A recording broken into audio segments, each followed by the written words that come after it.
Hello, I am Asheron, and welcome to my study. And there is a lawnmower outside, which is very bad timing, but hopefully it'll go away soon. Hopefully the mic doesn't pick it up, as it shouldn't, because I have like a bunch of filters on it and stuff to cancel out background noise, but I'm not the one hearing the stream through the mic, so I have no idea if that's being picked up or not. But let's hope it's not, because I can't do anything about it. So, today we are going to be playing some more Asheron's Call, which I should probably launch the game because I was looking at my wiki trying to figure out what I'm doing, uh, and not looking at if the game is actually open or not. That would be important. So let's get rid of the background music, get the desktop audio and all that. There we go. And if I switch over to game, there we go. Very good. Okay. Everything's fine. Everything's set up. So, I was thinking that on this character, there's not a ton left for me to do as of right now in terms of like directly getting stronger. Other than perhaps, actually getting more experience in Luminance in order to get more of the augmentations, which as of right now we don't really have any Luminance augmentations. But I was gonna go and get my first augmentation right about now. I should probably look at the Luminance augmentations because I wanted to get my first Luminance augmentation on stream, but I didn't remember to look at exactly, you know, what I was gonna be getting. So let's see. Auras. Yeah, they're not augmented. They're called auras. That's right. Uh, Probably gonna get one of the general ones. I think probably the best one would be Zawardo, because that's just the effective skill level of all skills increased by 1. But then that also I'd need to go to Asheron's castle first to do any of that though. But do I want the thing that makes it so that the Aetheria Surge is more likely? Because honestly, that one sounds more useful to me, just because that's, I don't know, it sounds like a very useful item, or very useful bonus, because having that regen just constantly up would be insanely useful for, my mentality of just never wanting to have to heal. And I have sometimes at this point gone entire fights without regen ever popping, so, and in a perfect world, it would be up 24/7, you know? Just never down, always just regenerating that 30 health every few seconds. That would be nice. But at the same time, there's other good ones, like increasing critical damage rating, reduces mana consumption of items. I mean, that one's not like insanely useful, but it would definitely be nice eventually. Damage reduction rating, that might also be very useful. uh I probably don't need as much critical damage reduction rating because we have the thing that has been getting rid of 25% of all crits against me, which has been putting in work. I have noticed so many times just seeing the little thing in chat that says, yeah, this would have been a crit, but it was blocked by your augmentation. So obviously that aug is putting in some work, really making it give me my money's worth. It was a cheap augmentation too. I think that was a 1 million XP aug, so very cheap. Although the blank augmentation gem itself is probably the most expensive part of any augmentation.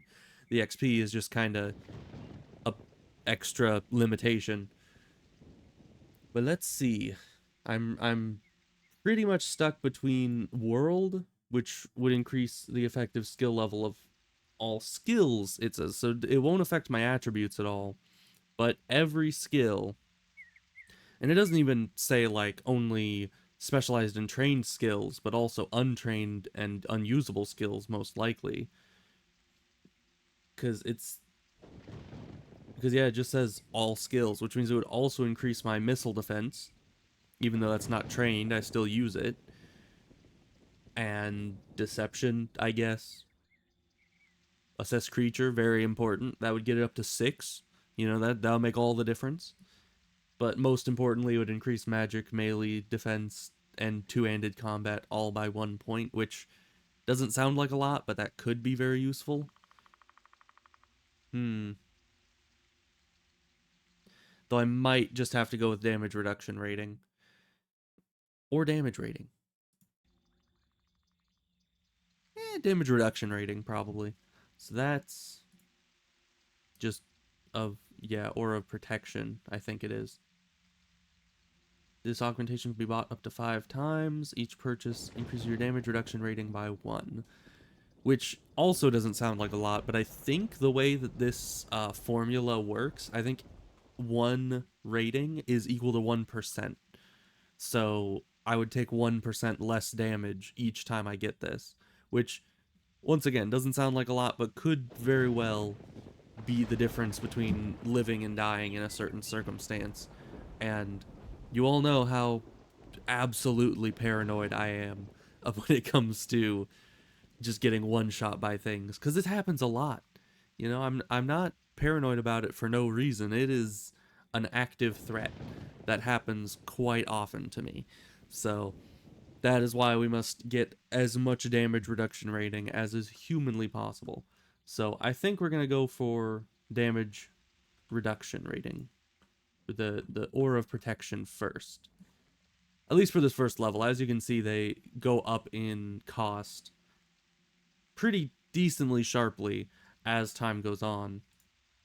But I have enough luminance. I've built up enough luminance over time to get the first level, almost the second level. But it is what it is. We'll spend 100k. Well, that was anticlimactic.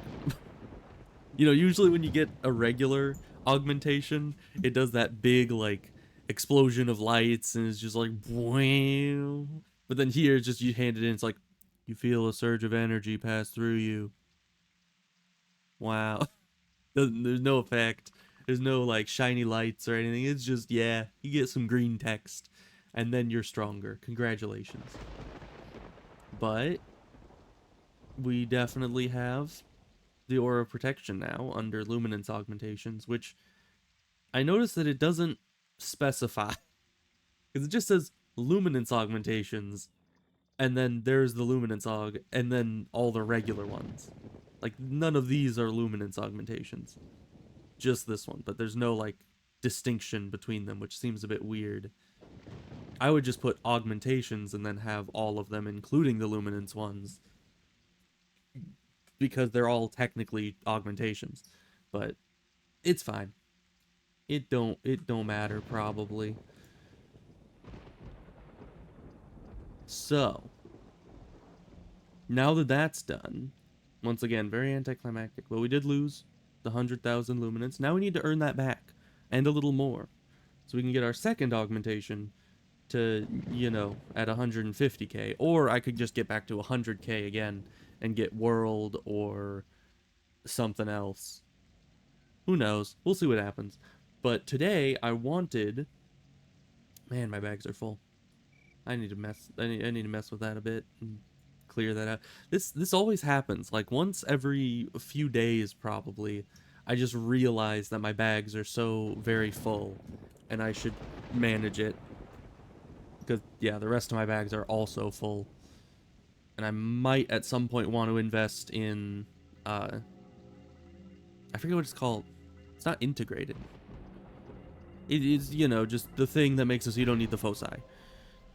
Because then I could have 2 extra bags in here, but that's 2 weeks worth of augmentation gems.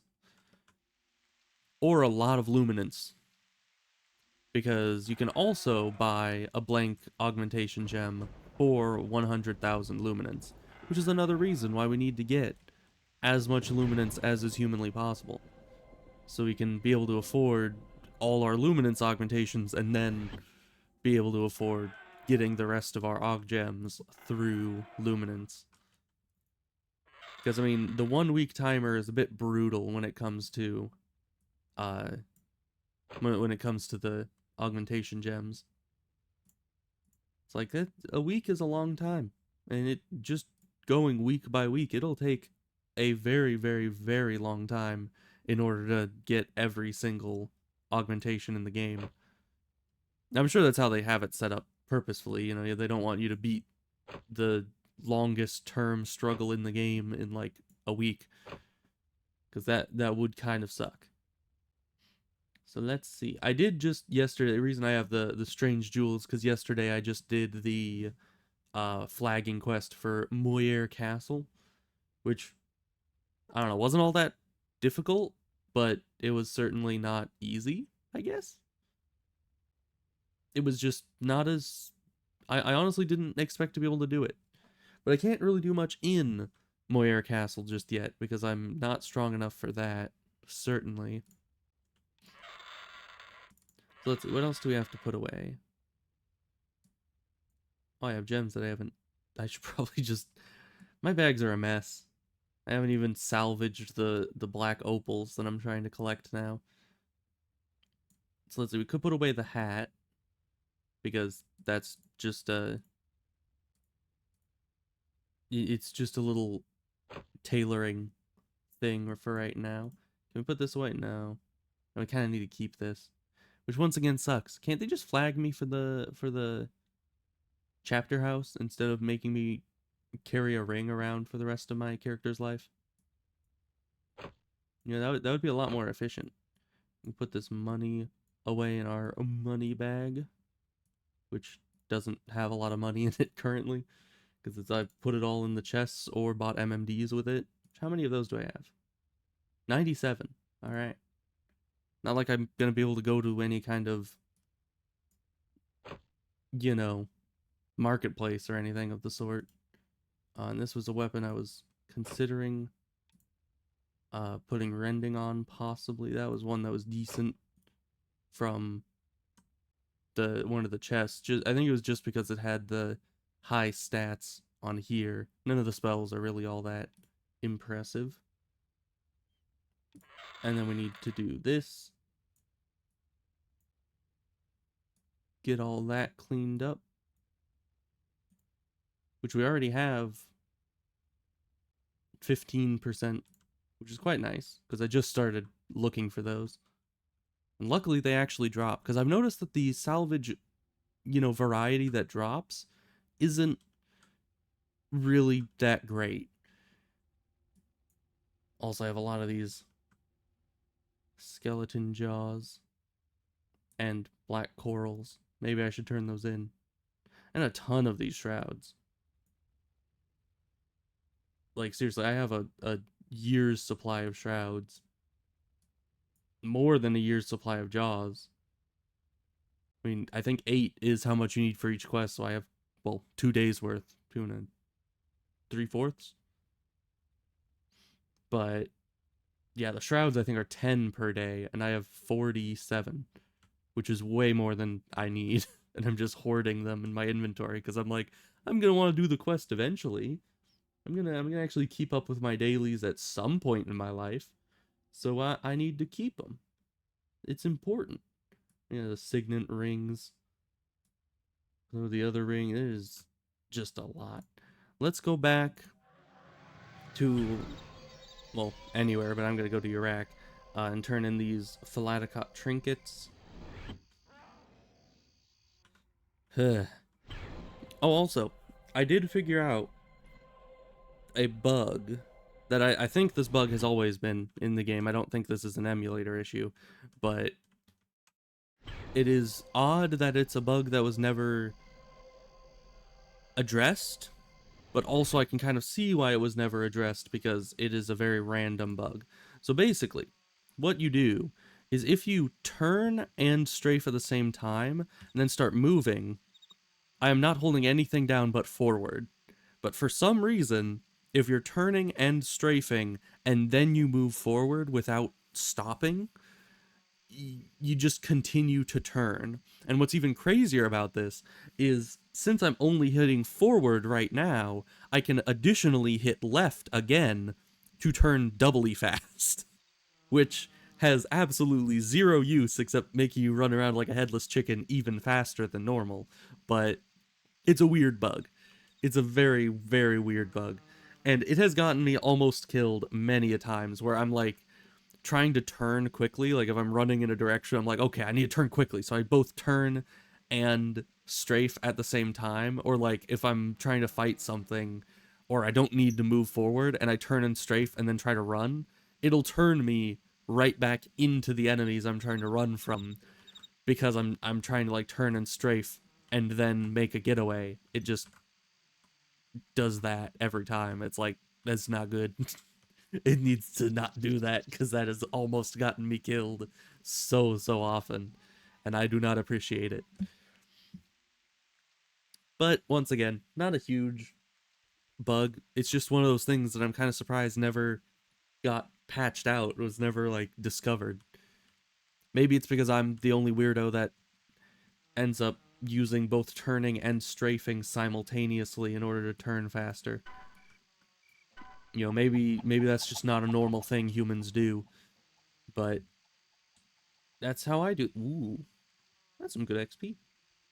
I'm actually almost 210. All right. But first, when it comes to Luminance quests, because I need to find more Luminance quests to do. But first, I wanted to do on stream a Luminance quest I found not too long ago, like just a few days ago, that seems quite efficient. And hopefully all goes well, because it sometimes doesn't.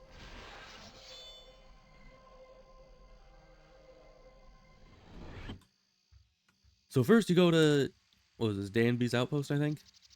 I'd never come here. Honestly, the only time I've came here is one for Desert March, which is this. It's a nice little portal hub, and two for the Moorsman Fort. That was like the only two reasons I ever came to this place. But there's a Luminance quest here, so now I'm gonna be coming here like every day. So there's this guy. Hopefully the quest timer's up from what I did yesterday. Yeah. And so he then gives you his spiel. This can't be happening. No, this can't be happening.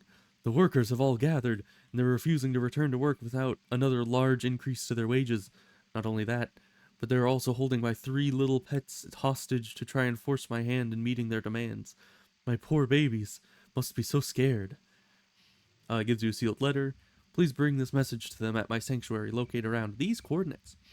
See, he gives coordinates. Why can't other quests give me coordinates? Hopefully they will accept the offer and will return my pets.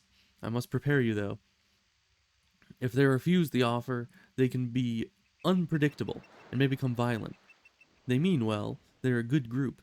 Pressure of the mob mentality has forced many of the workers to act in such a manner. Please do your best not to kill the workers. If they're roughed up a bit, though, they're sure to come to their senses and stop this nonsense. Convince 10 of the workers to return to their work. I bet once several see the error of their ways, the others will follow. And he gives you 3 drugged meats. The victims in all this are my poor little pets, a tusker, an armoradillo, and an urson. They aren't much for strangers, but if you feed them this meat, it should make them groggy enough to where you can safely place them back in their cages. I've added a special ingredient to the food to tranquilize them very quickly. So essentially, this is a very odd quest where we need to go into the sanctuary, tranquilize the pets, beat up the workers, put the pets back in the cages, do some jumping puzzles, which are honestly very annoying. Um, well, one of them I like. One of the jumping puzzles I'm a fan of. The other one was very annoying the first time I tried it, and then I did it first try the second time. So I'm not sure how I feel about it anymore. We'll see how fast I get it this time, and then I'll make my decision whether I feel it's a good jumping puzzle or not. Cause it was a whole to do. I mean, honestly, Asheron's Call was out here doing it way before Jump King was. Like, I need to play Jump King sometime. I feel like that would be a game I would like, seeing as how Asheron's Call jumping puzzles are so very similar. Where, like, you know, in Jump King, the longer you hold down the jump, the more strength you give it, so you need to kind of memorize each jump as to how much oomph you need to give it. We'll get our good old axe out, because in like 90% of situations, being able to hit 3 enemies at once is better than any elemental advantage. Alright, so we go, and this quest gives, I think, 20,000 luminance. So it's like an insanely high luminance giving quest. All just for coming in here and rescuing some pets. And if you get the jumping puzzles down, it's a pretty quick process. So you give it to this guy, he's like, you have no news? Unacceptable. The directors must be notified of this. So yeah, these are the workers. For some reason, he hired Mossworts to try to do his... I don't even know what is here. I mean, there's a sanctuary and he has 3 pets. Is it like a zoo? Where he's keeping the pets as like... Are they endangered species? I don't know. But after you know, talk some sense into the workers, you know, you can talk to them and then they go back to work. So here's the main room. There's 3 paths. You need to go down each path. I usually go left, right, and then forward. And for the most part, down these paths, you can just kind of ignore the enemies. As you can in, you know, most of the game. You know, you just run past the enemies, get to the end, kill them there. So then you get to this room, and this is where the jumping puzzle is. My guy, can you stop running away? But yeah, since this is a Luminance quest, these things are actually quite high level and dangerous. Luckily, we can survive them pretty readily. And these Mossworts have not yet started to vuln me, so that's a plus. Oh yeah, and I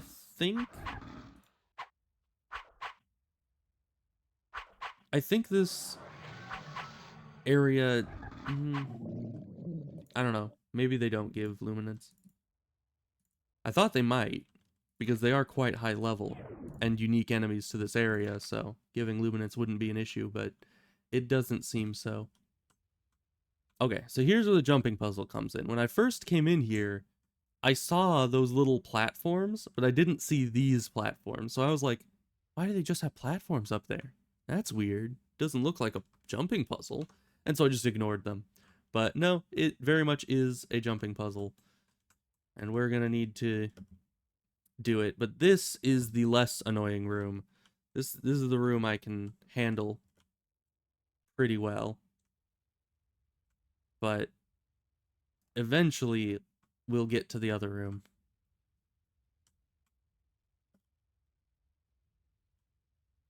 Okay, that is not a good angle to be trying to jump at, because then I can't see what's going on. Don't overshoot it. Okay, we're fine. We're fine. We're good. Alright, now we need to jump up to that one. That was close. That was close. Okay. I almost did not give that enough oomph. But I also don't want to give it too much oomph, or else we'll go straight over it. Okay, and then we need to get in there, which this is a very precise jump here. There we go. Perfect. So yeah, that's the good one. That's the one I like. It's much easier. But the second one is not going to be so easy. Believe you me. Which I still don't even know what that means. Why say believe you me? I mean, who's you me? And why should I believe her? And there they go, Volning. Though I've noticed that I can survive their bolts without, or like even with the Voln on. So, in theory, not a huge issue. And I can actually resist their spells, which is super nice. Because actually having enemies I can resist is honestly a rare treat. Because 99% of the late game just have nearly impossible to resist level enemies. And it's very annoying. It's like, why did I invest so much into missile or into magic defense if I can never resist their attacks? So you kill the director, then you give the meat to the little guy. You throw him in the cage over here. And that's that. 1 of 3 pets put back in their place. And you jump over the death pits because, you know, every good animal sanctuary needs lava-filled death pits.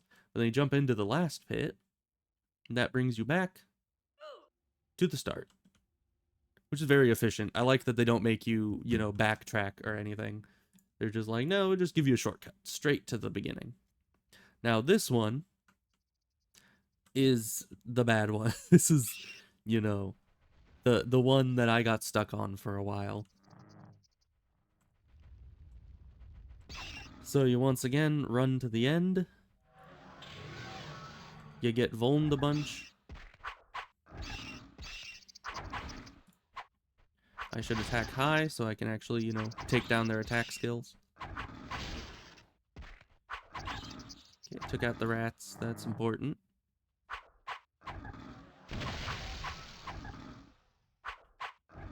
My guy, how did you get behind me? I really hate that. The little, you know, the little gradual stop when they run at you, where it's just like, oh, they should just latch on and start attacking right here at this angle, so you can, you know, hit them with 2 attacks, you know, with the cleave attack. But no, their little run animation makes them stop directly behind you, where you can't hit them no matter how hard you try. So you just end up needing to reposition like 10 times. I'm a little salty about it. I'm not gonna lie. Alright, now this one is a real piece of work. But luckily, I now know the tricks. So those first 2 are shift jumps. This one is a full power, full jump. This one needs about 40% power. Might have been just barely, not too much. Good. Because there have been many times I've jumped straight over this one because there's nothing stopping you from just going off the other end. So, not fun. That one requires like 35 to 40% power. Same with this one. Because you don't want to hit this. These things are super annoying because they have a hitbox. They look like they're just flat against the wall, but they're not. They have a hitbox and they will throw you off course if you end up hitting one. Excuse me, who the heck is down there? Didn't I kill all the enemies down there? Ow. What the heck is wrong with you? My guy. I'm gonna run out of mana eventually. Just need to ignore him until then. Okay. Now we're past the hardest part, because now you just do a full jump into the corner. And then from this edge, I think you can just do a full shift jump, and it always lands. Yeah. It's always really difficult, though. Oh, but here's where I learned that these have a hitbox. Because this one up here is right there. So when I first got here, after like 20 failed attempts, and I was already a bit upset. I was like, man, this jumping puzzle, I don't like it. It's not fun. And then I got to this point, and I was like, the end's right there. I'll just do a full shift jump straight into this wall, and that will land me directly onto the platform. But at that point, I didn't know these had collision. And I ended up jumping up, hitting that, bouncing off, and going down back into the pit. It was upsetting, to say the least. So we're just gonna not jump towards the wall this time, because I do not want a repeat of that. But yeah, once again, first try, I think. Right? Yeah, I didn't fall there. So yeah, difficult jumping puzzle, but once you know, like, you just need to memorize the exact percentage of jump power you need to give it, and then you'll be fine.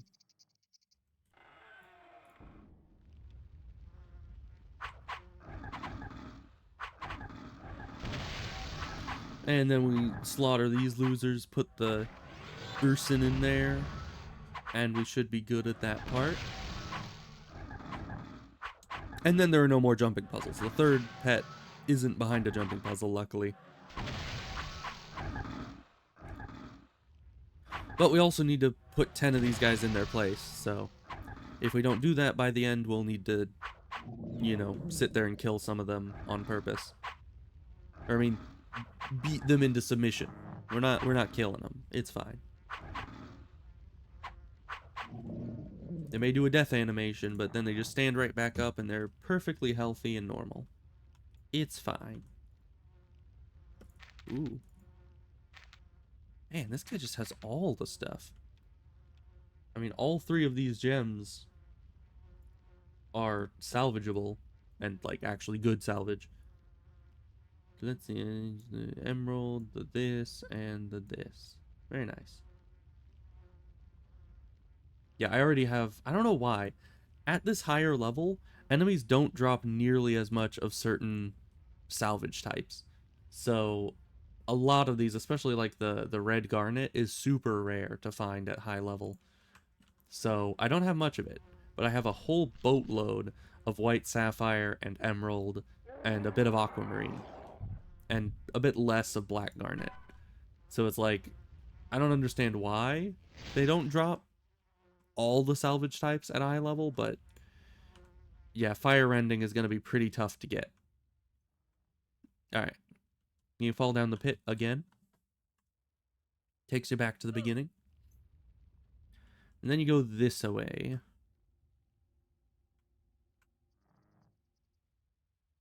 Now, these all have doors.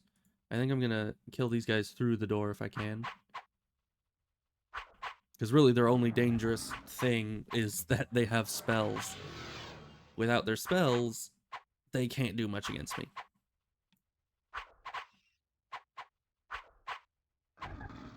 So we just beat them up. Because we do need to get the 10 workers. And I have not been keeping count at all. And I don't think the quest actually gives you an update on the count. Because, yeah, it just says, oh, you have returned 10 workers. Okay. So now it won't let me return anyone else. So that was the 10th one I needed. We don't need anyone else. Nice. So let me give the last drug to meat to this little guy.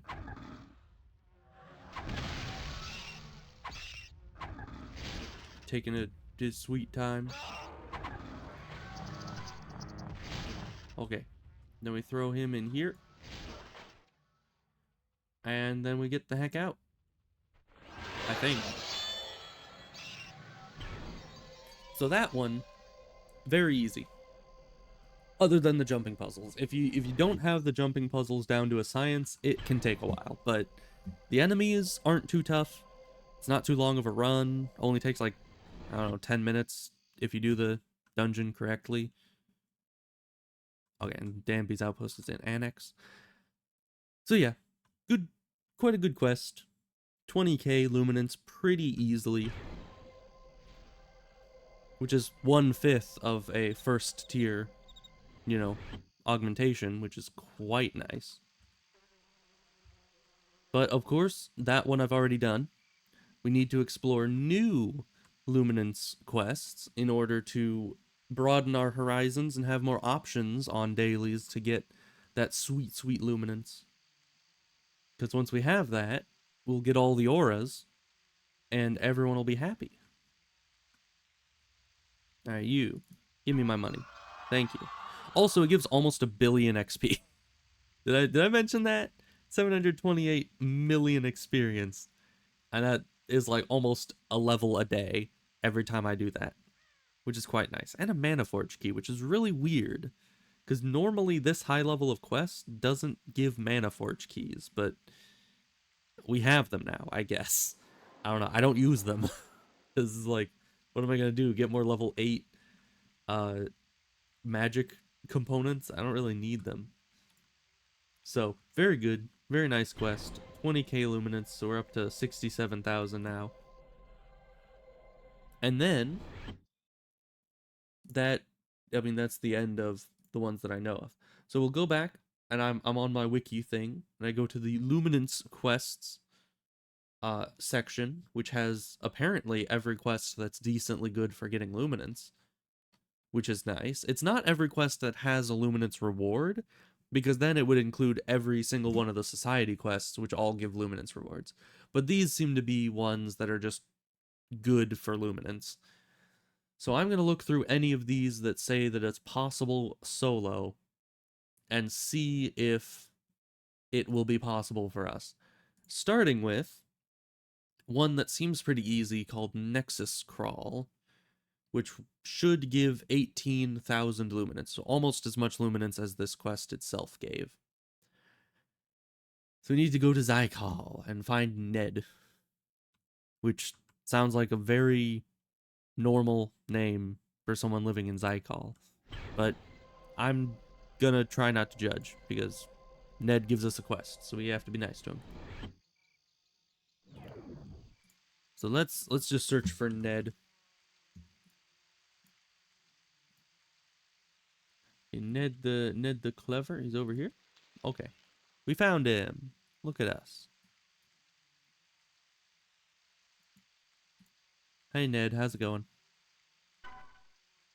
Excellent, you can help me. We in the Arcanum think the Verindi apostates are up to no good. Have they started making trouble in your neighborhood? But we're not sure what they're doing.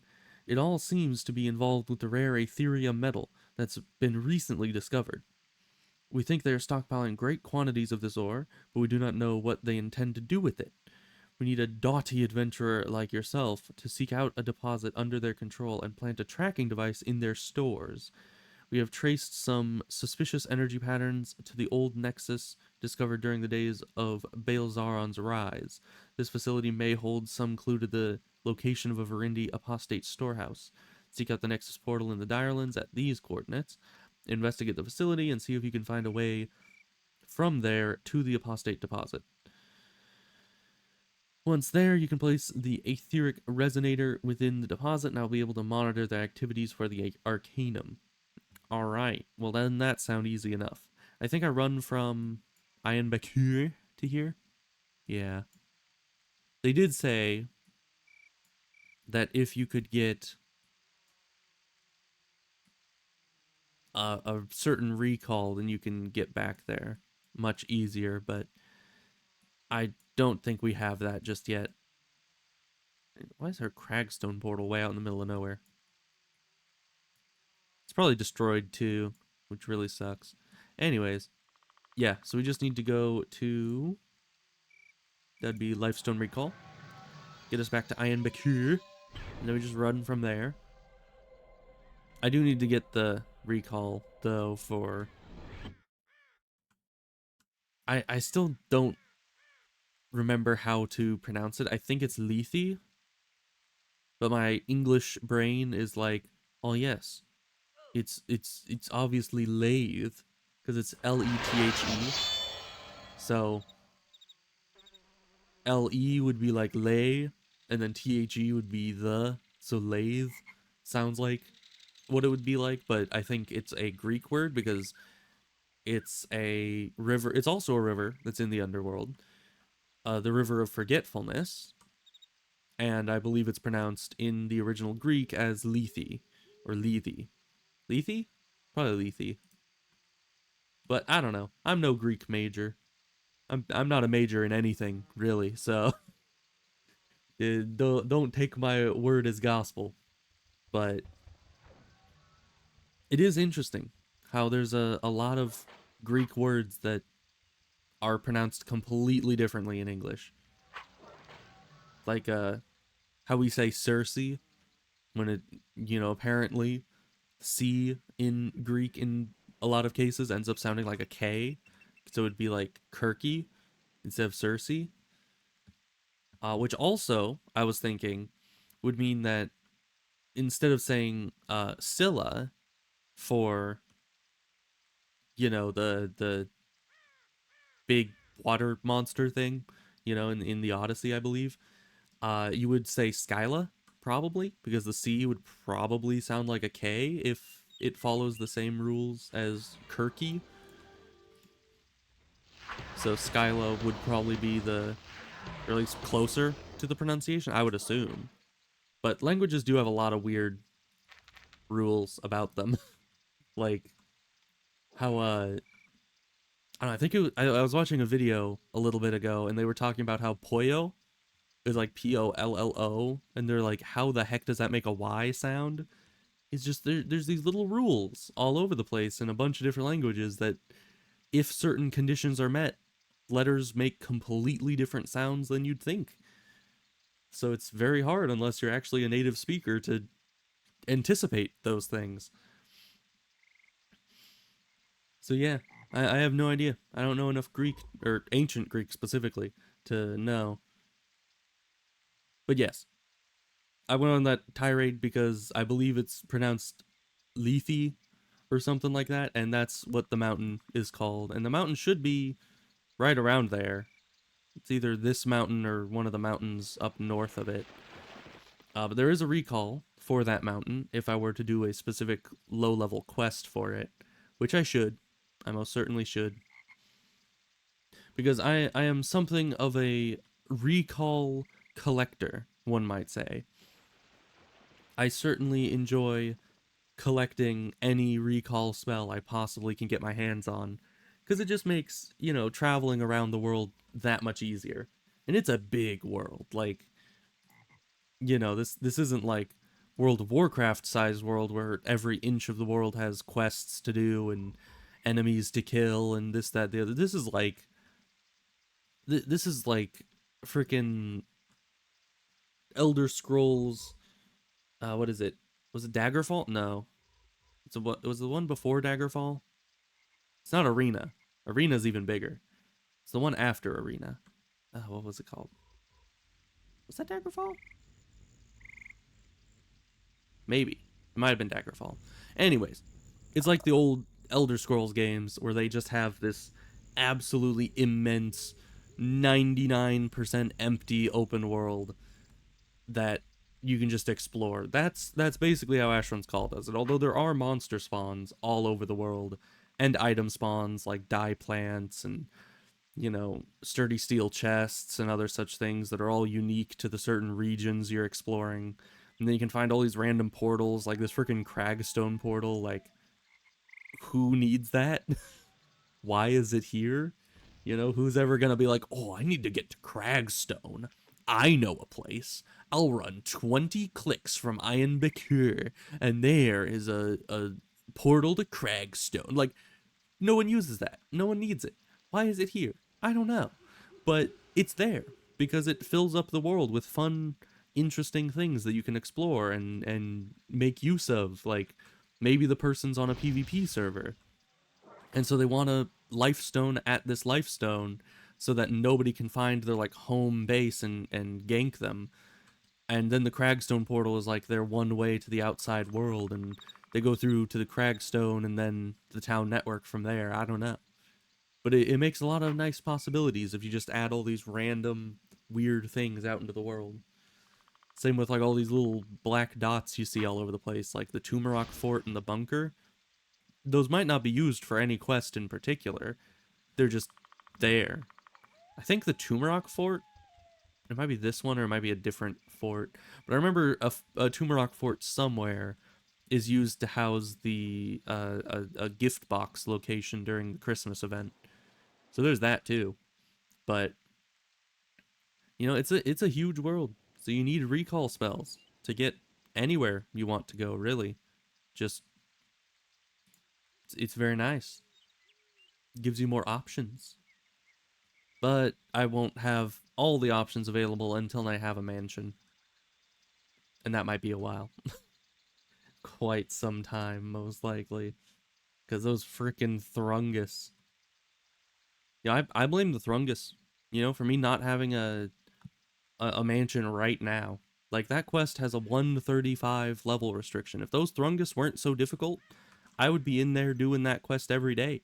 And I would have more than enough Golden Gromnies by now if I could have been doing it since I was 135. So, I blame the Thrungus. They have caused single-handedly my downfall. And by downfall, I mean my lack of owning a mansion, which I guess most people wouldn't consider that a downfall. That's just how life is. Not everyone gets mansions. But I will someday once I can actually do that quest.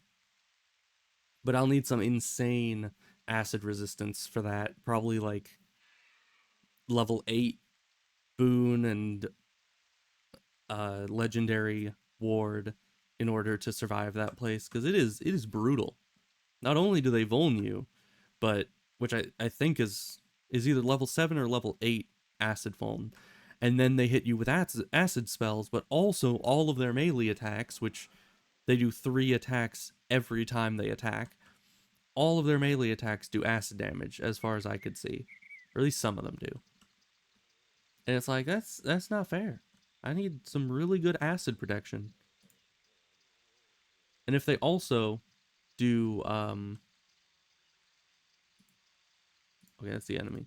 Do I want to go in the Nexus portal? It says Apostate Nexus. Is that a different... It doesn't look like a different portal. I think they're just both in the same thing. Let's see. Go to the old Nexus dungeon. Run through the Nexus dungeon. At the second acid pit, you have to jump over. You will see a blue crystal at the bottom of the pit. Okay, so we go in here, and we have to navigate the dungeon to get most of the way through, and at the second acid pit, there should be something inside that we have to go into. Is this our first acid pit? Apparently it is. Huh. That, honestly, I expected more traveling before I ran into the acid pits, but apparently not. Got some decently lower level Viamontians here, which can still debuff me for some reason. Once again, I got as much magic defense as the game would let me get, and yet these wimpy lower level enemies can still vuln me, which I think is just unfair. Alright, so it says to jump down, right? See a blue crystal. Rather than jump it over it, jump in and use the crystal. I'm gonna trust you, Wiki. You better not mislead me. Okay. So I was gonna say, if it misleads me, I'm gonna be stuck in a pit of acid. And who knows where that's gonna get me. Alright. Run through the dungeon. It's fairly linear.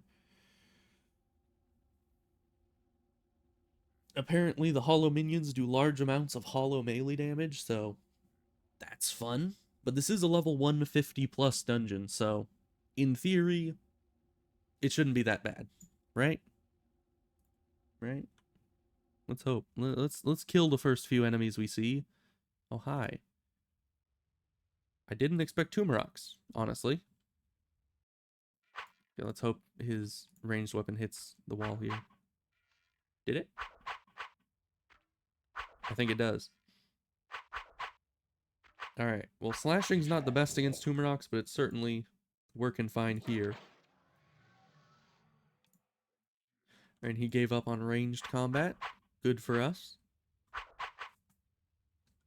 I'm just being very careful, because I have no idea what these enemies are capable of.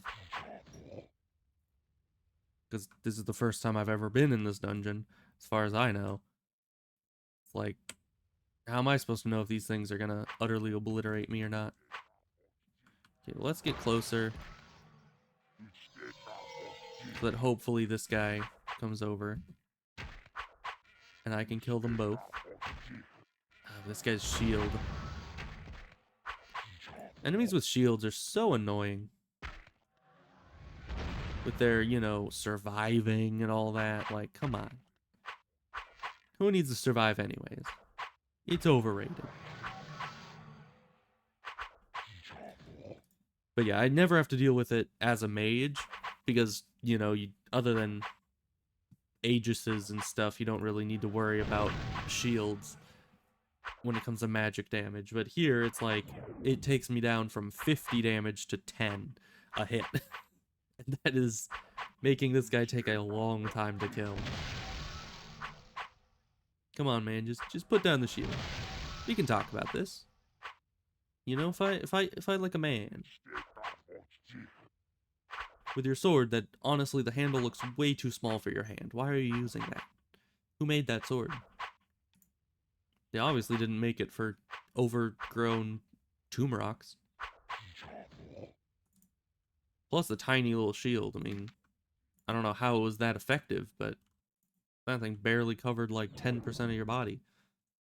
So, not very useful, if you ask me. Alright, but these guys don't seem to be too big of an issue. Let's just run past.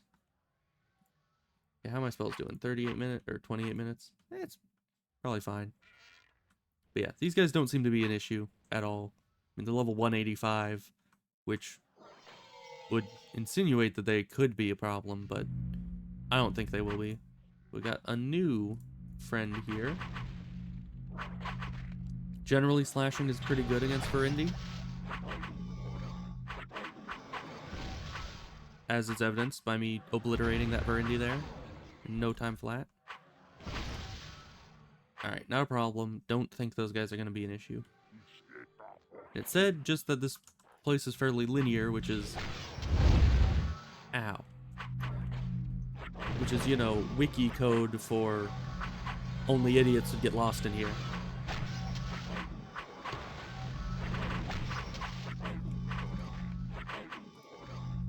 They've really got me surrounded here. That is a problem. And this guy's got a shield, which I do not appreciate. Ah. Levers. Okay. Let's see. It's fairly linear. Do any of these... Is this a puzzle? Apparently so. I think that spawned enemies. I don't know. I can't tell. What about this one?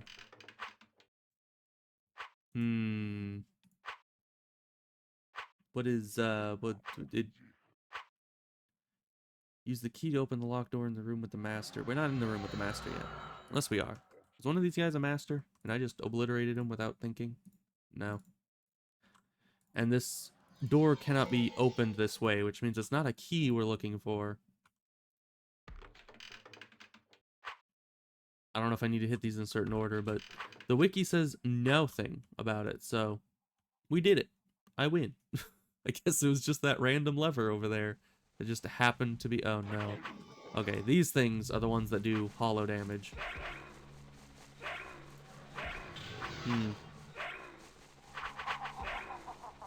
We seem to have different definitions of large amounts of hollow damage.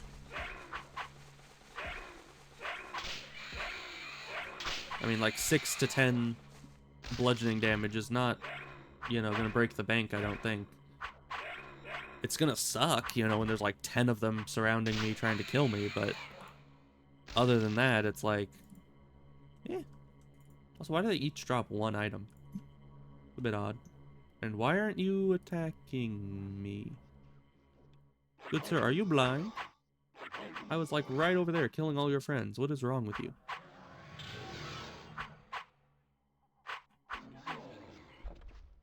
Alright, but no problem. I don't think those hollow minions are going to be an issue, so we just keep going. Find the room with the master guy. And then everything will be hunky-dory. Might be this room coming up. Yeah, it looks like it. Maybe we shouldn't be in this cramped hallway here. Should go around this corner so there can't be enemies behind us. You know how it is.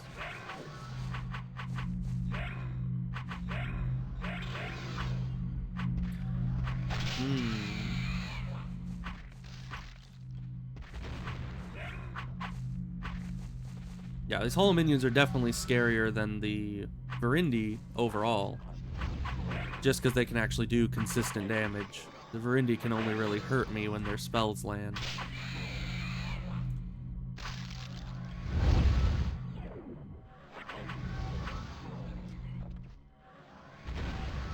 Ow. Which they're happening to land quite often now.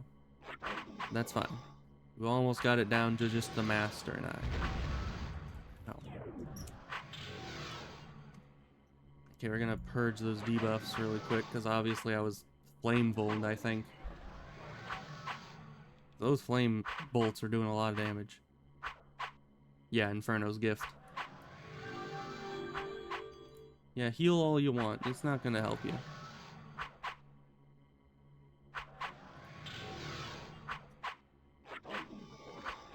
So yeah, this guy only had like 10,000 health, I think, and we're doing a good amount of damage compared to that, so all is well. Okay, and then this guy will give us a mask shard and the broken mask shard and the key. Proceed to the end of the dungeon where you find an Ethereum deposit. And just give the resonator to the deposit. Okay. Easy game. So let's heal up and get our stamina back here before entering the next room, because I have a feeling we have a bit more running. I wouldn't want to be caught out with no health or stamina. Alright, now the resonator is this. Oh, not much more running. That's good. Give that to that. And then we leave out the surface portal, I guess. Okay. Then you return to Ned and Zykal. Alright.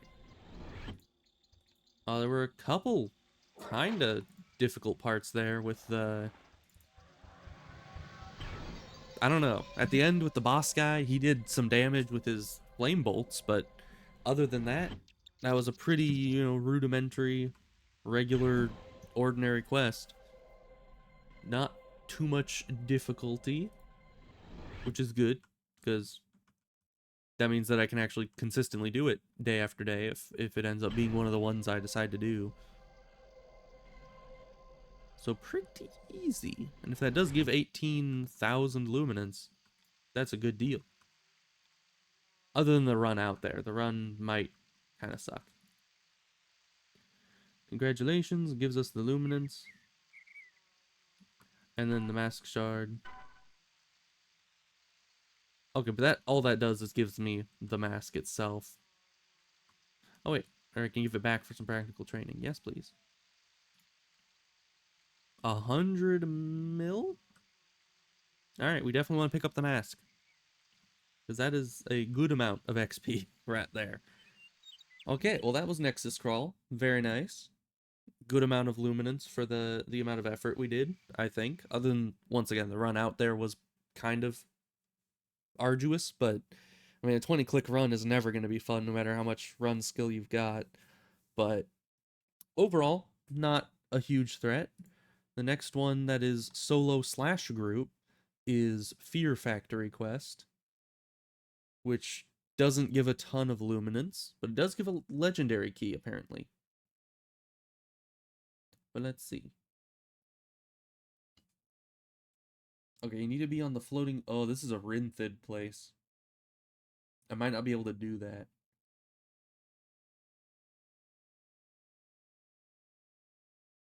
Because the Rinthid place is... Not only have I not, gone in and actually, unlocked that area, but also I've kind of heard that the place is difficult. It seems like it's a bit out of my... a bit out of my specialty range right now. We only need a free 5 shadows. I don't know. We'll get to the Rinthid area at another point and then revisit that quest. I don't want to try to go and do that right now. That one is solo, but it's not gonna be good. Let's see. Researching the lost rituals. Oh, right. Okay, this one is pretty easy, but it also takes a lot of running around. So, because we'll need 10 Alberian ore from the Gearnite, the Inner Sea Gearnite area, 10 Resurrean ore from the Direlands Gearnite area, and 10 Bloodroot vines from the Valley of Death. I don't even know how you get to the Valley of Death. Like, that is a bit of a tough run. Let's see. Desert flowers from Neftet. Okay, so basically, You can give the Resurrean ore and the desert flowers for 5,000 luminance and 7,500 luminance per task. But if you complete all 4 tasks one time, like the first time you do it, it'll give you 25,000 luminance for that. So on repeat, this wouldn't be super good unless I'm already doing things in the Gear Knight area and the Neftet area. But overall, it seems, I don't know. I mean, I can probably do Neftet. I can probably do both the Gear Knight areas. It's just running around the Valley of Death to find the Bloodroot Vines seems like a hassle. Where even is the Valley of Death? I mean, I know where the Valley of Death is, but that's probably up where I was just a minute ago. Like, out here. So I was here. I need to be here. It's always such a hassle to get over here. Maybe I need to get that recall. So we can, I think the recall puts you somewhere around here. And you just run. Yeah, here's the mountain. Either this one or this entire thing here. But it would teleport you there, and then you can just run straight over to the Valley of Death. Instead, the other main ways to get here, as far as I can tell with my current stuff, is either go to Waizhou and run all the way around and then through the mountains, or you start in the Singularity Bore and run all the way up through the mountains.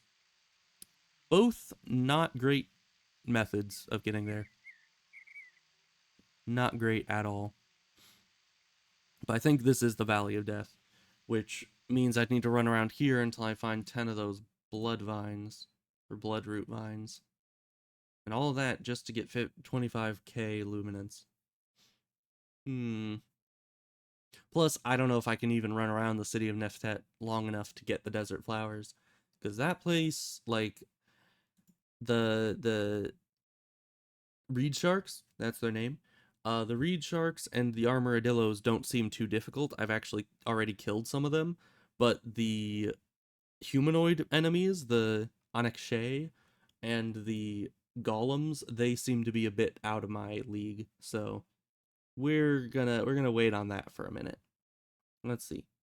Next we have Apostate Grand Director. Nice. That's at the Gear Knight Resistance Camp. And it has a long description. So we'll see what this is about. Talk to the Emissary of Asheron. Get flagged to use the first dungeon portal.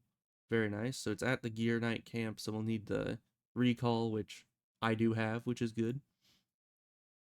Run due north to a burrow entrance, the Gear Hunter dungeon. Alright, stick left until you come to a room.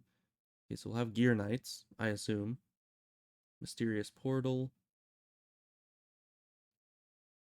An Apostate Nexus Master. Man, that sounds familiar.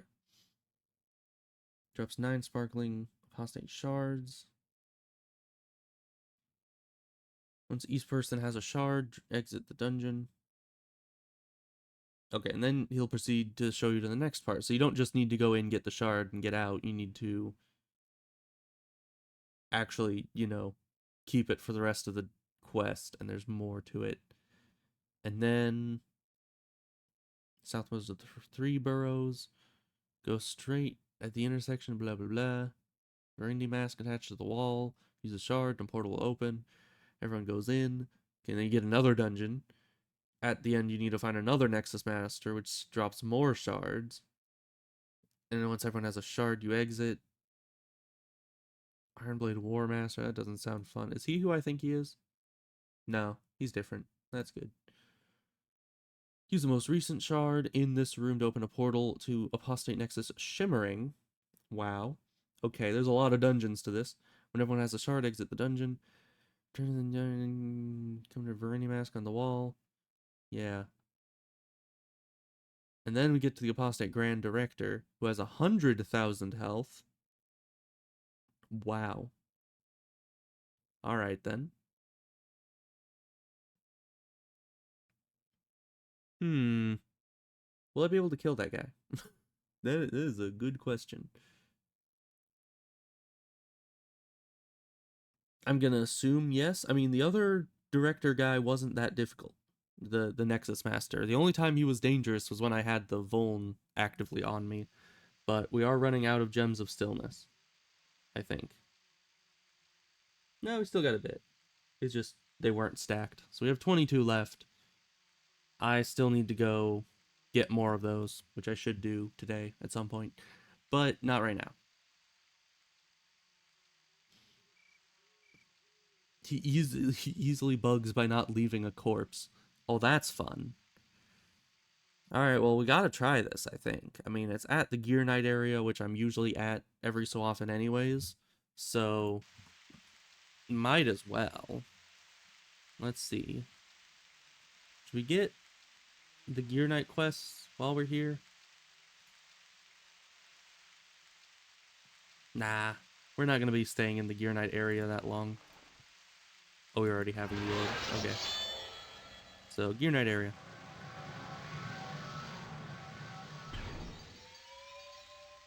Okay, so we gotta talk to the emissary of Asheron first. Then we need to run to the burrow at... Right, I'm using my own wiki so I can't copy-paste coordinates. At 7.2 south and 75.0 west. Easy. Talk to you. Greetings. I've been sent here... Oh, gosh. Okay. I've been sent here to ask adventurers such as yourself to aid in a rather delicate situation my Lord Asheron has found himself in. He has learned that the disruptions endangering a small pocket of located Empyreans are tied to a set of growing temporal anomalies, as well as direct interference by these apostate Varindi. To that end, he has located a confluence of overlapping temporal and portal space disturbances in the Ironblade fortifications to the north of here, as well as a defended portal in the caves of the apostate simulacra. There are several points of greater disturbance within the Ironblade's tunnels. We originally thought these to be, or we originally thought them to be due to the high levels of Aetherium combined with the methods the Ironblade Primus is using to control the portal pathway to his or her homeworld. But there are temporal anomalies mixed into the disturbances that lead my lord to believe that they are related to the portal space that have prevented him from simply removing the group of Empyreans he has located. I have been given the means to allow you passage through the defended portal, but from there it will be up to you to locate and end the disturbances so my Lord Asheron may stabilize the area around the located Empyreans and extract them from their present circumstances. My apologies, I do ramble on sometimes. Yes, you do. The short form. Well, thank you for the short form after the long form. There's a portal in the Simulacra caves we believe is the key to ending the disturbance. I can protect you from the barriers and wards upon it. In there, hopefully you'll find the source of the problem or something that will lead you through the points of greatest disturbance in the Ironblade tunnels. Find the force or entity responsible, end it, return to me with proof, and I'll reward you. Any questions? Apparently not. I have many questions, but you know what? We're just going with it. Run due north to burrow entrance at these coordinates. So we just need to run straight in there and... Oh, it's north.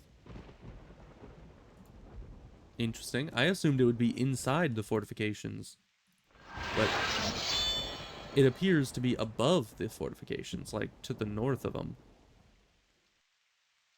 So we'll see. These guys are all going to try to attack me, which hopefully I'm just running too fast for them. Because if not, we're going to be in quite a bit of trouble.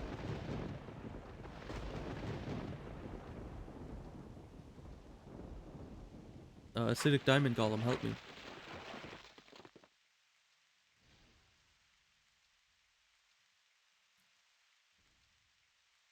Okay. We got through the... Oh, really? In the last instant of him being aggroed onto me, he's like, take this.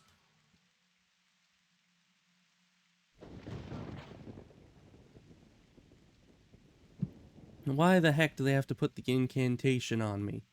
Because the only way to get rid of this is either to wait it out or use one of my special society dispel gems, which cost trade tokens, and I don't want to just throw those away willy-nilly. So hopefully the dungeon we're going to isn't full of Gear Knights that are going to hit us with lightning spells. You know, here's to hoping. But yeah, definitely this dungeon is above, or like to the north of the fortifications, which is odd. But it explains why I've never seen this place before. Because I usually don't run around outside of the Gear Knight area. Kind of assumed there was nothing out here.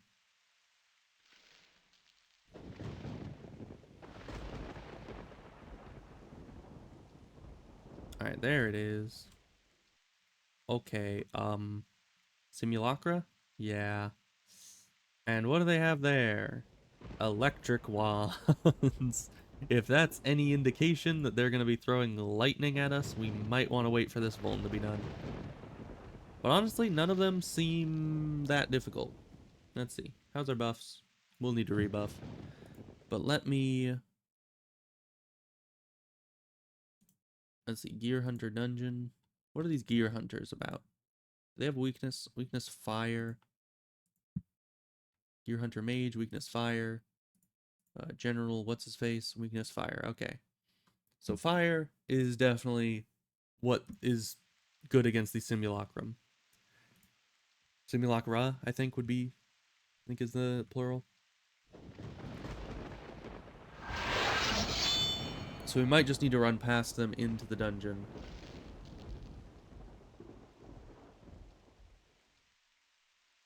And then eventually reach the apostate Nexus Master, which should also be weak to fire. Because, you know, they're Verendi. Verendi don't like fire. So hopefully everything in there will be weak to fire and we can just eradicate them all with Blood Scorch. But we need to wait for this. And in the meantime, we'll rebuff. It's a perfect opportunity.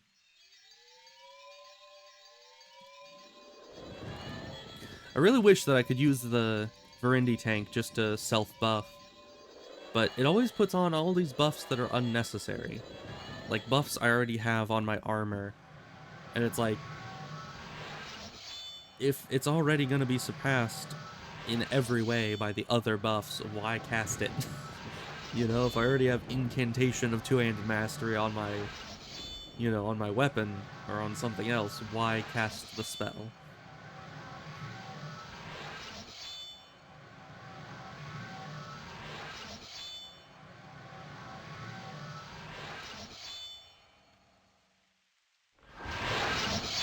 And as someone who doesn't have life magic to be able to, you know, stamina to mana, I kind of need to not be casting unnecessary spells.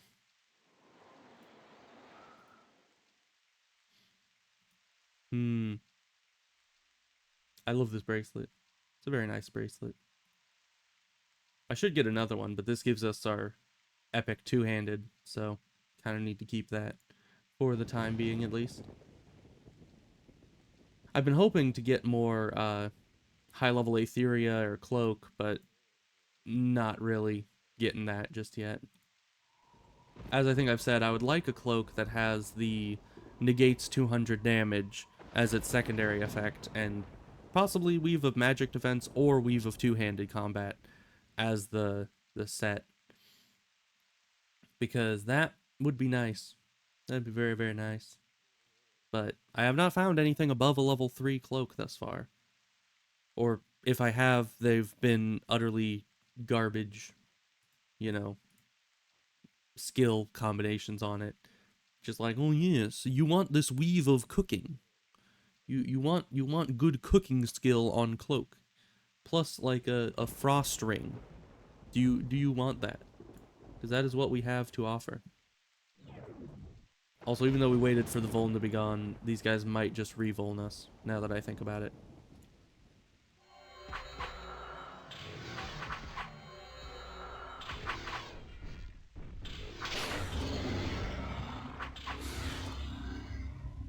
Arrow of Fire seemed to do pretty well. Hello, Gear Hunter people.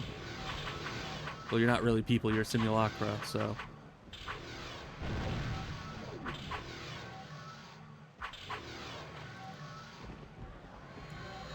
Well, it was nice to be able to test how difficult these guys were, but at this point they're just throwing a bunch of debuffs at me and doing nothing else, so we're just gonna run in.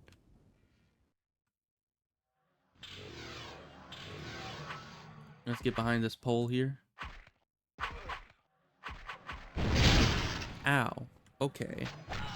Yep. That's what I get for not getting rid of all those many vulns. How much damage did those do?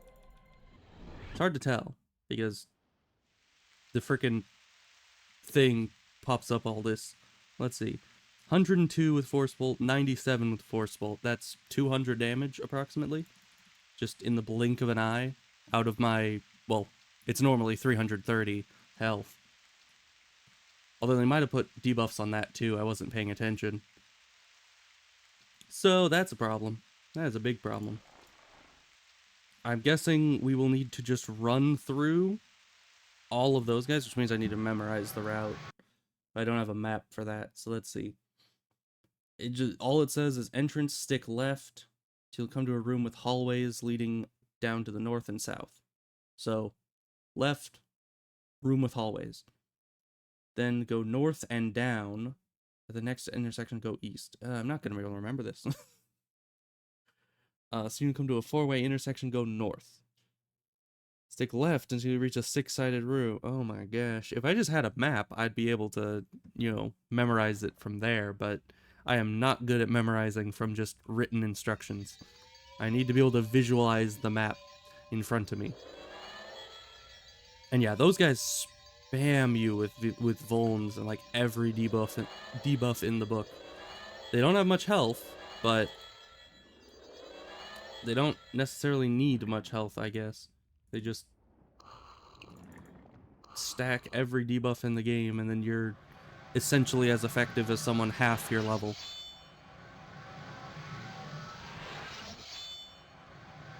And I don't want to have to waste like a million gems of stillness fighting these guys, so we're just running past. Just cast the spell, please. Thank you.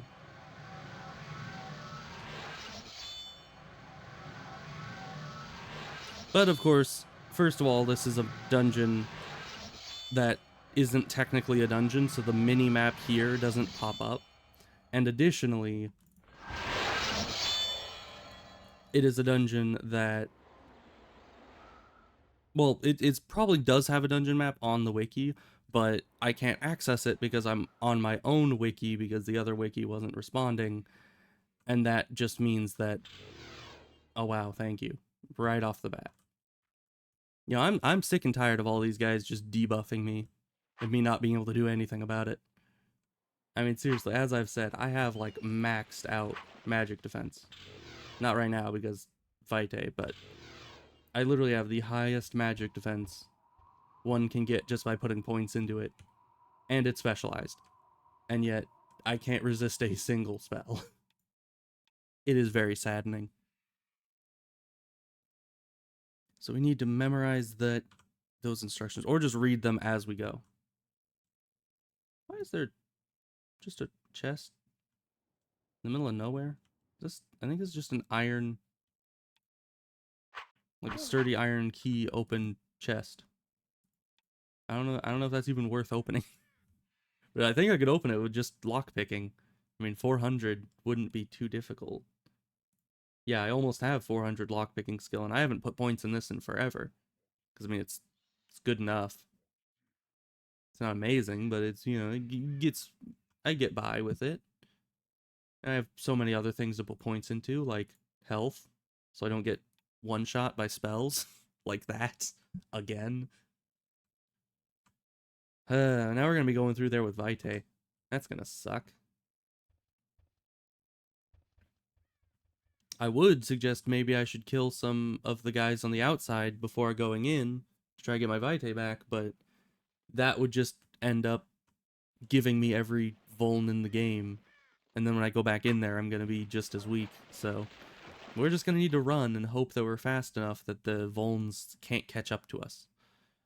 Or maybe we'll only have half of the debuffs in the game by the time we get through, instead of every single one. We'll see. Okay, if these guys could F off trying to, you know, read things. You guys just fine, I'll kill you. If that's what you really want, if that is your greatest desire in life, I will kill you all. Thank you for the peace and quiet. Okay. So, stick left, room with hallways. Go north, then left. Okay. Left, room, north, left. Left, room, north, left. And then left again. So north room, or no, left room, north, left, left. Left room, north, left, left room, north, left, left. And then portal room. Okay. Left room, north, left, left. Left room, north, left, left. Left room, north, left, left. Okay, stick left. Oh wait, I need to grab my corpse. I forgot that.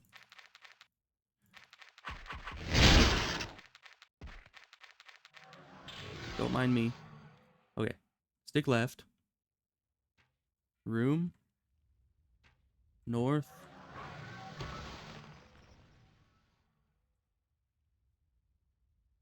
Left. Left. And stick left.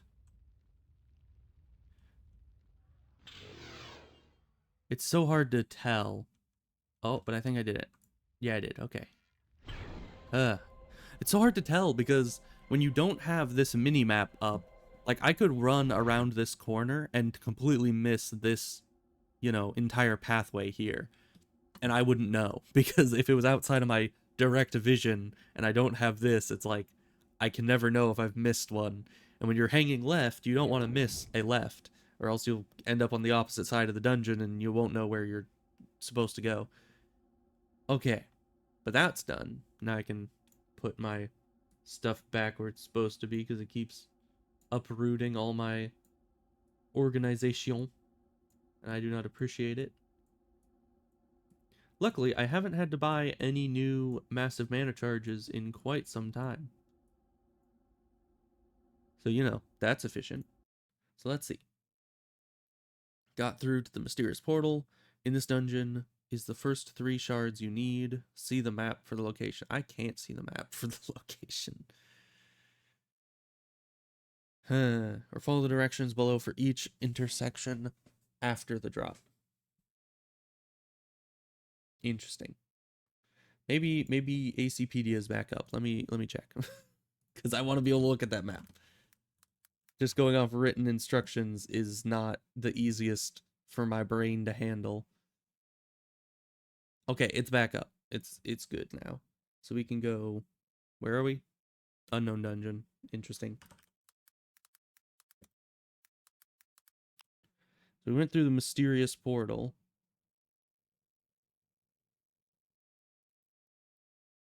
Yeah, from the Gear Hunter dungeon. So we're here. Okay, so this is the right dungeon. So now we need to kill the Nexus Master.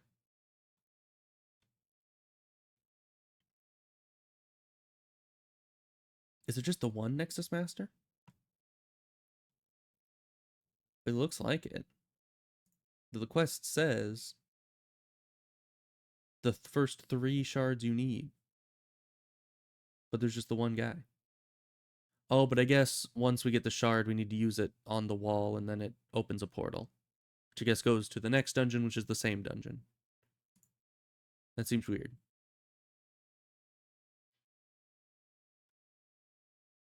But that's fine. We get the shard, dropped by the guy, which will take us somewhere else. But it's good that the actual wiki is up and running, because this actually has the maps and everything, and it makes life so much easier. So, first map of this place. We'll need to go... Do I still have... Blade Fulton shouldn't be an issue, and it'll be gone by the time I figure this map out. So if we go that way, we go that way. That'd be easy. Okay. So we can... yeah, it's probably the easiest way. So we go down the first ramp, which is this. Then we go this way. And they throw every vuln in the book at us again. Go straight through here. Why is there a gear knight in here? That is not, you know, part of the plan.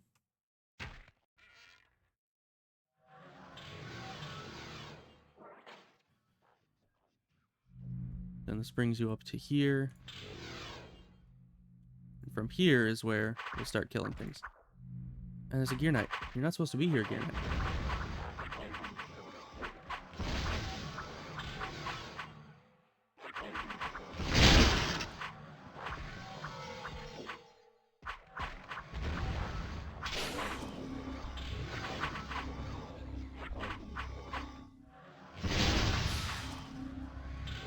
Okay, that is disturbing. Why did the gear knight die like that? That's no gear knight. That was a simulacrum gear knight. That is terrifying. Okay. So that's why gear knights are here, apparently. I was like, these are gear hunters. Why are there gear hunters in here? But, like, with a gear knight. But it turns out that is normal. That is to be expected.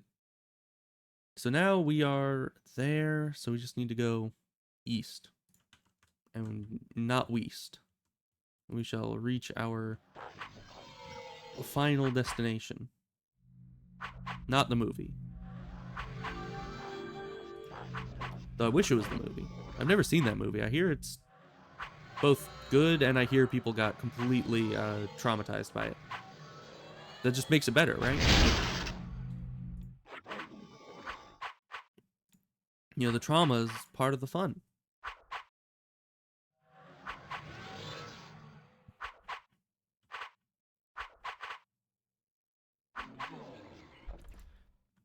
But also, I've always been super paranoid of things, so even if I watched that movie and got super paranoid of, like, I don't know, driving behind trucks, it's like, I'm already paranoid about driving behind trucks and next to trucks and in front of trucks. Really, any vehicle that's significantly bigger than my vehicle, it's like, I don't want to drive in front of that. That seems like it would be a bad idea on all counts. So, no thank you. I don't need a movie to teach me that big vehicle behind you or next to you or in front of you equals you could easily get destroyed by said vehicle and die. You know? My paranoia already teaches me that plenty. Is this guy alone in this room? Oh, you're buffing yourself. Ain't that fun. Alright, so this does 70 damage a hit. But since he's alone, that does not nearly as much. Okay. Once again, slashing. Pretty much always the way to go. I don't know why. Physical damage types are just too powerful.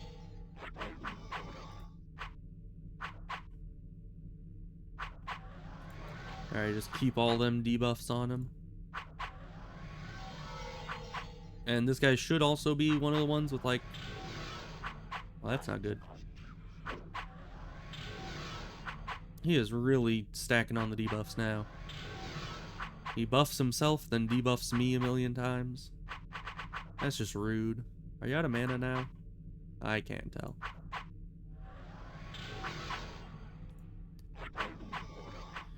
It's so scary, because it's like anticipation when they just keep debuffing you, but not attacking. Because then you're like, will his first attack, like, obliterate me? Is this gonna one-shot me? And then sometimes it does. Sometimes it doesn't. Okay, we have regen, though. But it's like, you never know. You never know what's gonna destroy you or not until you get hit by it. And know for sure. Kinda like that. None of his other spells landed, so I had no clue. But that took half my health because I'm vulned, so... not fun.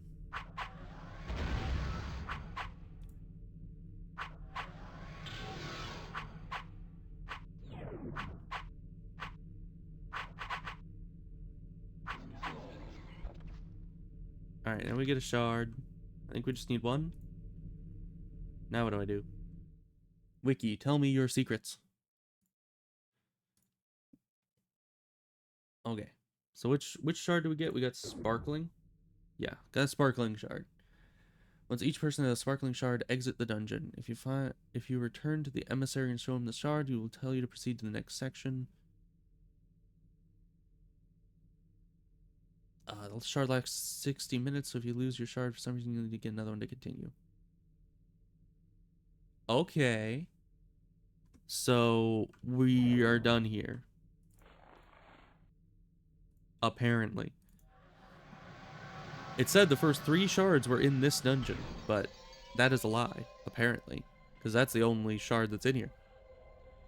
Now we don't need to go back, show this guy, be like, Dad, look what I got. Fascinating piece of congealed energy. It does not look very stable, though. Fear will not long survive contact with the energies that animate this form. Perhaps it can be used to open a passageway into portal space if brought into the correct area in the Ironblade tunnels. It does resonate similarly to the one detected, or to one of the detected anomalies within the tunnels. I wish I could tell you more, but the Aetherium levels in the tunnels and in the Gear Knights makes it difficult to pin down the exact location, which would indeed be a great reason to hide something there. Good luck. Okay, he's not going to help us any more than that. So now we have an hour, apparently, to go to the Direland's Gear Knight dungeon. Which now that the actual wiki's up, I can just grab the coordinates a lot easier. There's definitely downsides to having your own wiki. It's not perfect. Okay. So now we need to go to there, which is indeed inside of the fortifications, I think. Maybe? It's kind of this way. Is that off to the side? I don't see why it would be. But we still have Vitae and we still have a bunch of debuffs, but none of them are lightning, so it won't affect us going through this Gear Knight area. And I probably need to fight Gear Knights in there, so let's... Oh, really, you guys pulled? What the heck? How do you guys always pull from 10 miles away? I hate you all. So I can't get my weapon because I'd need to stop and go out of combat mode in order to actually do that. I'm gonna have 10 lightning debuffs by that point. So it's this burrow here. Hopefully none of these guys can follow us in. Ah, there's some down here. Okay. Well, we can't get our good weapon.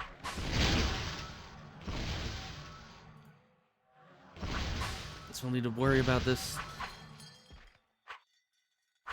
Luckily, these guys are absolute glass cannons. And that is accurate in every sense of the word because they do a ton of damage. Okay, let's just switch entirely over to regular wiki. So we have... So we're in this dungeon. Go straight at the intersections. Okay, straight, left, right. Can I just... Is there a map for this? There is. Nice. Okay. So there's where we come in. Wow. There's a lot go... Oh, this is the place that also has the Aetherium ore stockpile. Okay. Interesting. Rendy mask sparkling. Oh, okay. So that's where we need to go. Easy game. Okay. So we're in here. So we go this way. I should have gotten my other weapon ready, but slashing was doing fine. Go down here. In through here. And then you.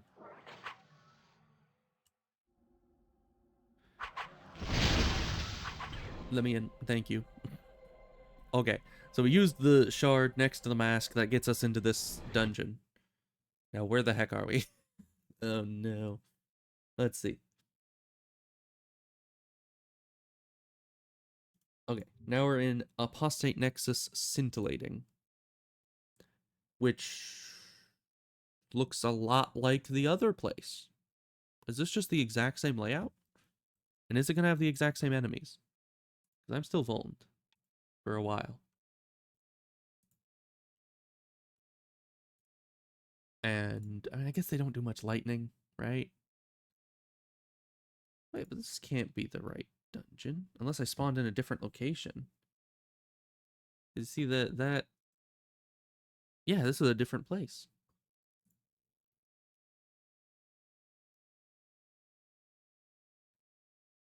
That is weird.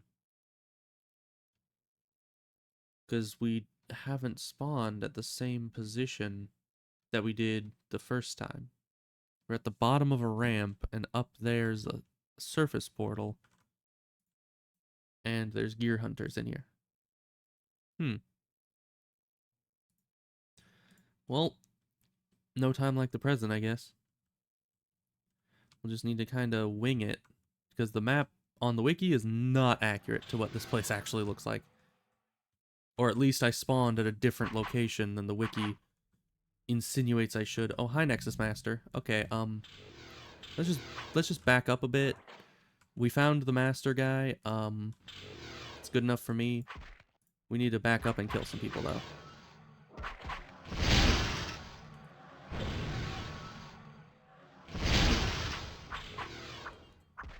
And of course, I try to purge the debuffs and get re-debuffed 2 seconds later. Okay, we killed one of them. That's a bonus. It's definitely a start. But these guys are still doing like 100 damage per piercing shot. And it's not like if I dispel the debuffs that's gonna matter any, because they just instantly re-debuff me, no matter what I try. But we killed a good number of them. And we already know where the Nexus Master is, so fun times. You know, so long as we know where the Nexus Master is, we're gonna be doing well. Can you stop?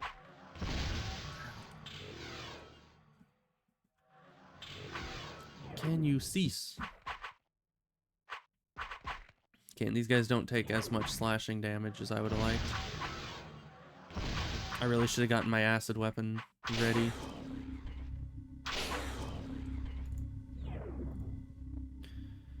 Alright. Now there's you. And then down the ramp should be the Nexus Master. My guy, can you stop moving around? You're just flying around the dungeon. I don't understand it. Still doing 80 plus damage per force bolt. Cease and desist. Thank you for desisting existing. Okay, is there anyone else down here? No, it's just him. Let's get rid of any other debuffs and go in and face this guy one-on-one. Should go fine. We fought these guys before. They're not that bad. Just keep all our debuffs on him and hope he doesn't vuln us with fire and then hit us with fire and kill us.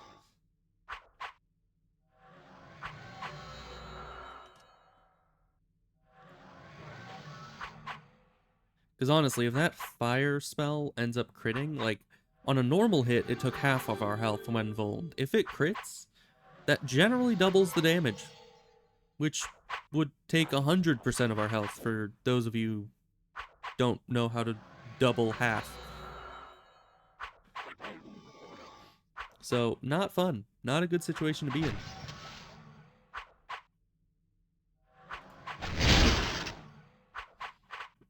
Alright, but we seem to be doing fine-ish with our Surge of Regen. It's keeping up pretty well. Never mind, Surge of Regen is gone.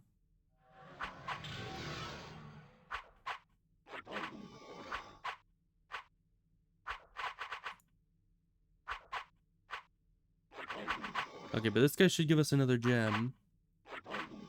And then I guess we go out the surface portal? I don't know, where will that bring us? Okay, got another gem. Now I guess I'm gonna backtrack, find the service portal, see where that drops us. It's probably closer than where any of the other ones are gonna drop us. Could you guys please not debuff me for like 0.2 seconds? I'm literally just running through you for 5 seconds. Just leave me be. Ah. Well, this definitely isn't closer. So yeah, going back to the service portal is not worthwhile. Because yeah, here is 1.9 clicks away. From there, it was like 3 clicks. So. And while we're at it, let's actually reconfigure this thing. The one biggest downside of any Atlan weapon, anytime you want to reinfuse it back to its normal power, it's like a whole process. Okay.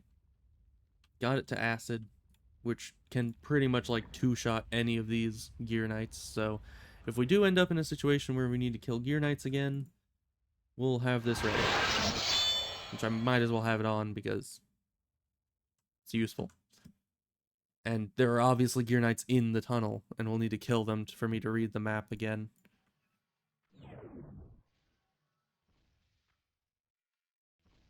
And we're probably going to be vulned, because we're always vulned. That's just how life is.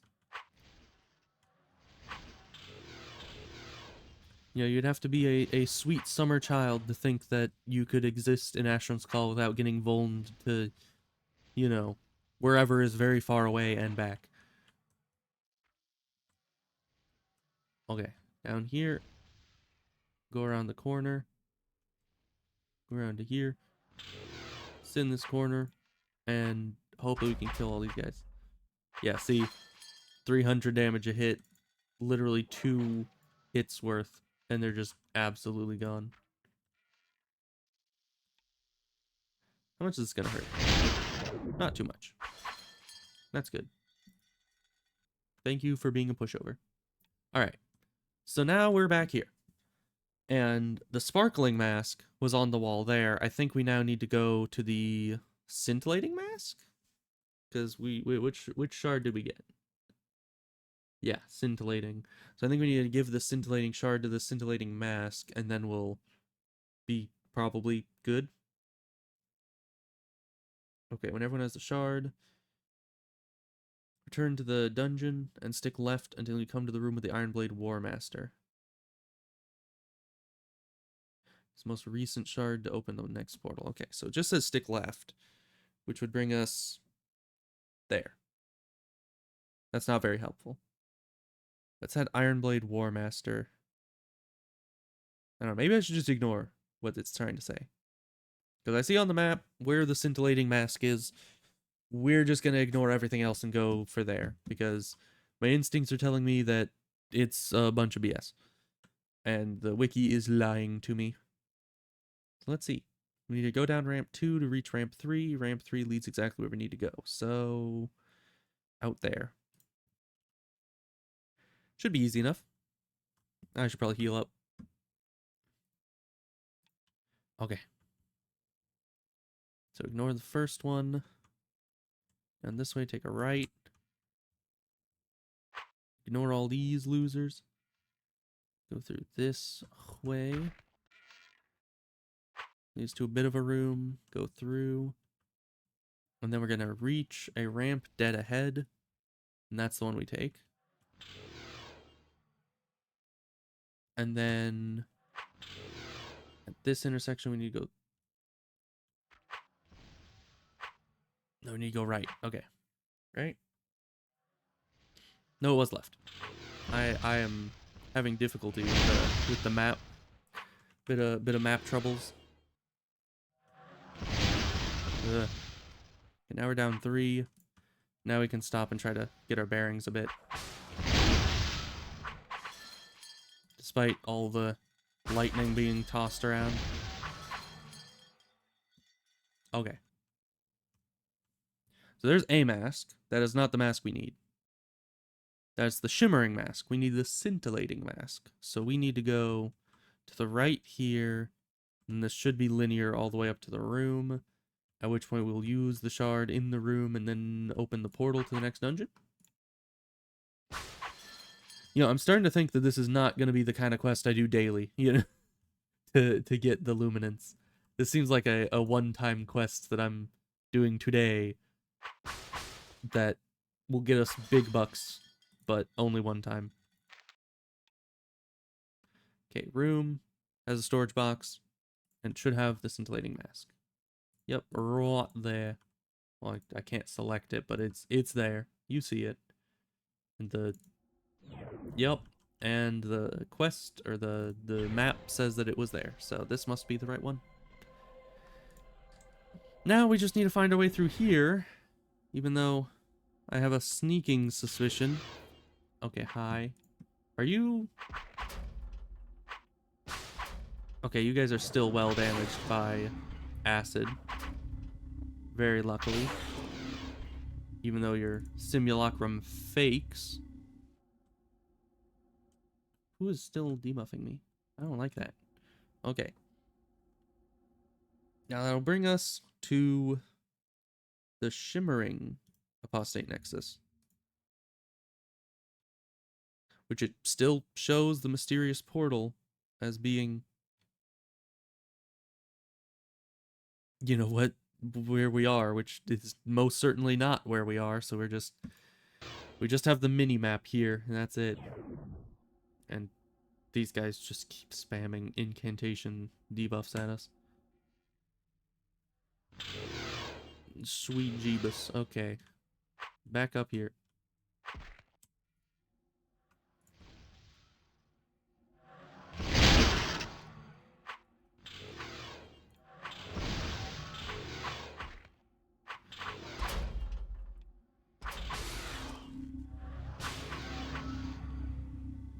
Okay, we're getting some of them.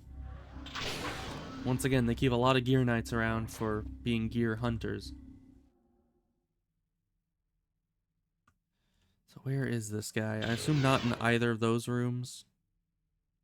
But I want to go slowly with this because obviously this place is insanely dangerous, and if I go too fast, we're going to get way too many of them on us, and we're all going to die.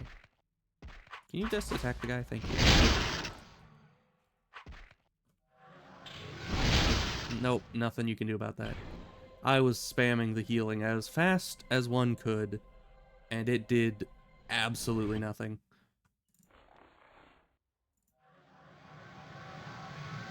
I mean, you probably saw up here is just already using item, already using item, already using item, and just not fast enough.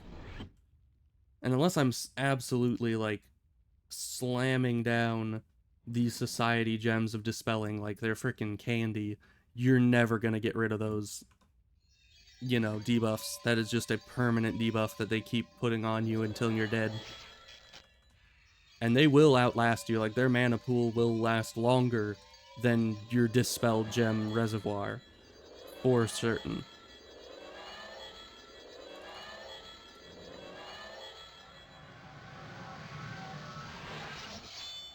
So you gotta rebuff. I should really get the thing that makes the buffs last through death, just for dungeons like this that are insanely unfair and throw a million enemies at you.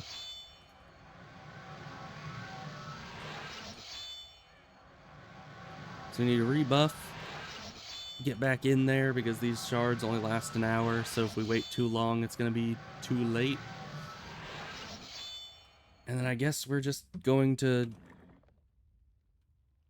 I don't know, run in there and hope for the best. We now have even more Vitae. Oh, I guess we got the Vitae back from last time. That's good.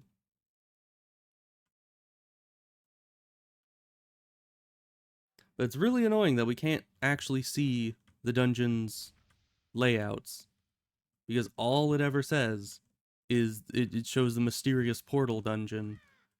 That was the first dungeon with the first Nexus Master, but they don't show any of the subsequent dungeons. It's like, where are those maps? Why do they not exist? These are completely unique, different maps. Like, you know, they aren't all the same exact layout like the wiki would be trying to tell me that they are. So let's just try to run through here. Skip the first ramp. Go this way. Of course, here I don't even have the mini-map to be able to visualize where I'm going. Small room. Then at the end of this, I turn right, and that should be straight ahead.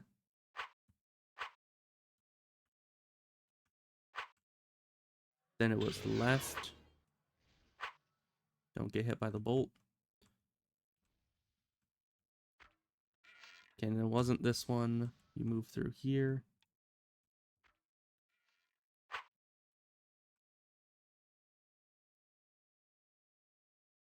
Then you get this room. Use this, go through. Okay, we're back to where we got one shot. Very nice.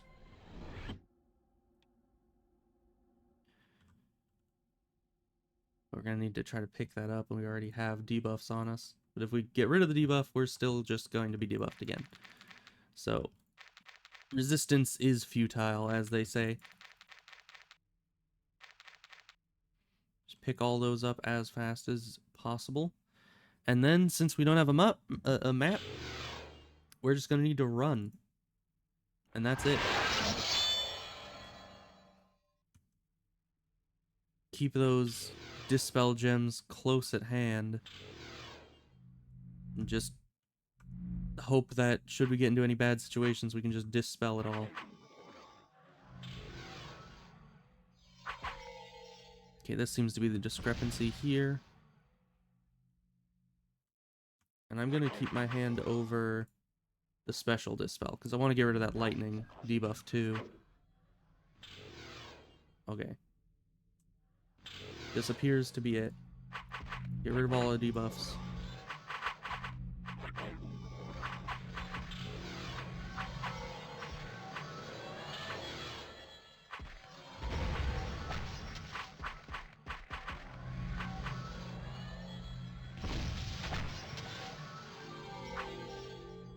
This is pretty bad.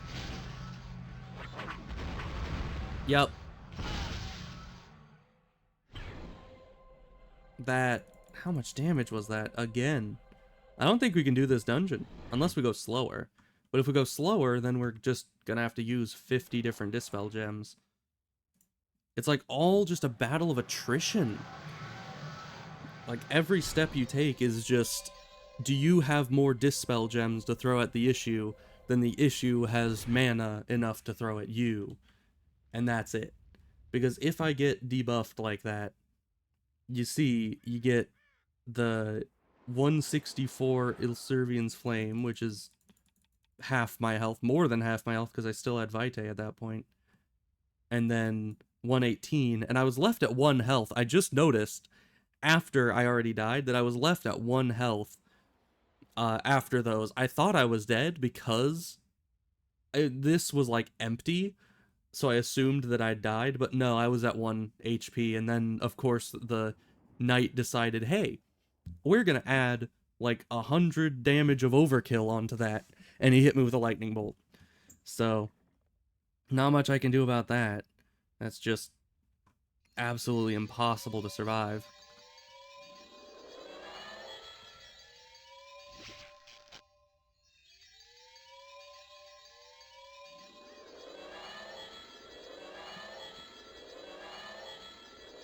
You see, this is why I need to get my Void Mage up here.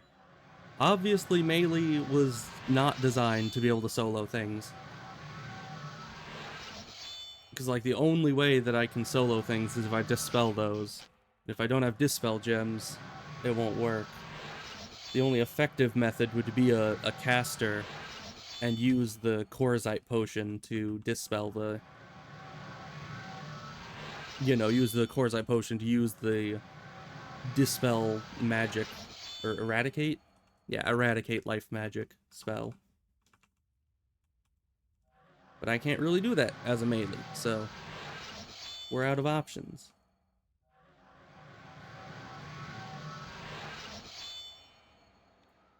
Okay. Well, we have to go back in there. And I guess we're gonna need to try to find a bottleneck that's closer to the enemy that isn't in the final room. Because we can find a decent bottleneck where we can keep most of the enemies on the other side of a wall, then I can take out any enemies outside the room before going in, and then I won't drag a small army into that final room with me. But yeah, sometimes it just does not give you time to heal. Like, I mean, even if I started trying to heal when I... Really? How the heck are they hitting those lightning bolts so accurately? I think with all this Vitae, we're not going to get very far.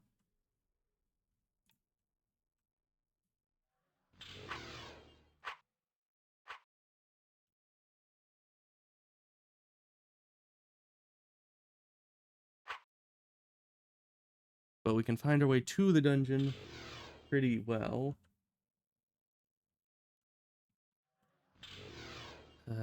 Every time I'm running straight at someone like that, I'm like, they are going to send a bolt, and then that bolt is going to hit me and take half my health, and I'm not going to have the time to stop and heal because they have 10 enemies on me, and we're going to die.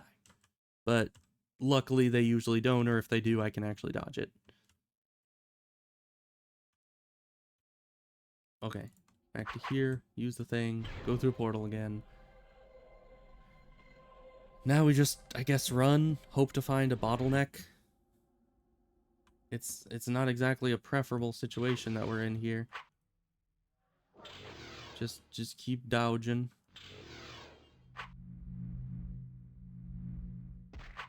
Yeah, get out of my way. We have much bigger issues than you.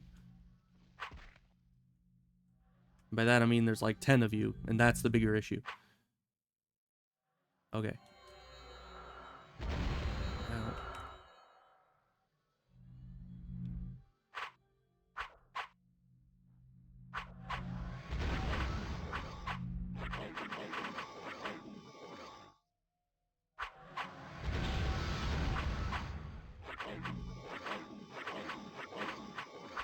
Okay, but we'll take these guys out.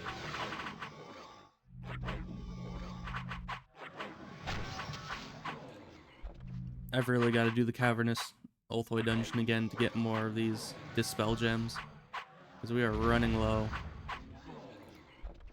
And those, at this point, are like my lifeblood. Like, I will not survive 10 seconds without a hearty amount of dispel gems. Alright.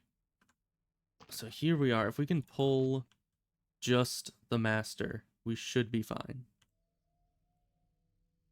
Hey, boss.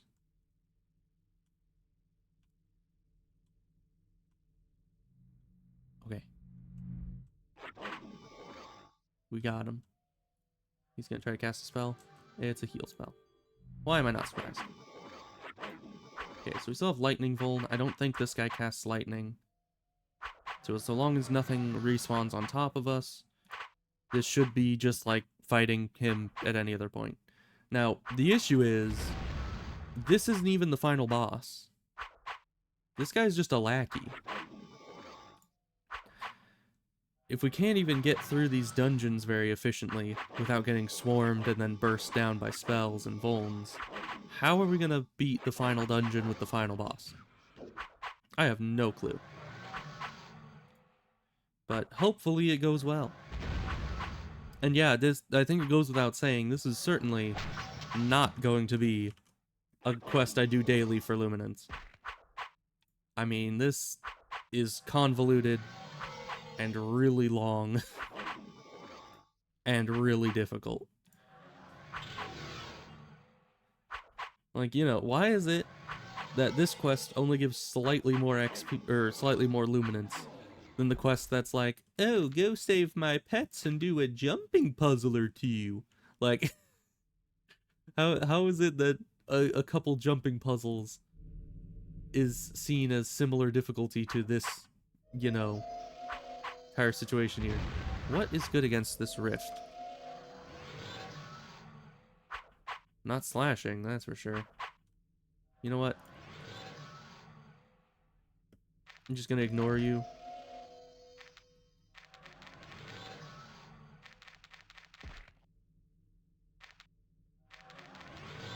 There we go. Yeah, you just keep buffing yourself. That'll help you in the long run, I'm sure. Goodbye. What the heck? And now we need to do more organizing. No, that's not the right one. Get all this back into where it's supposed to be.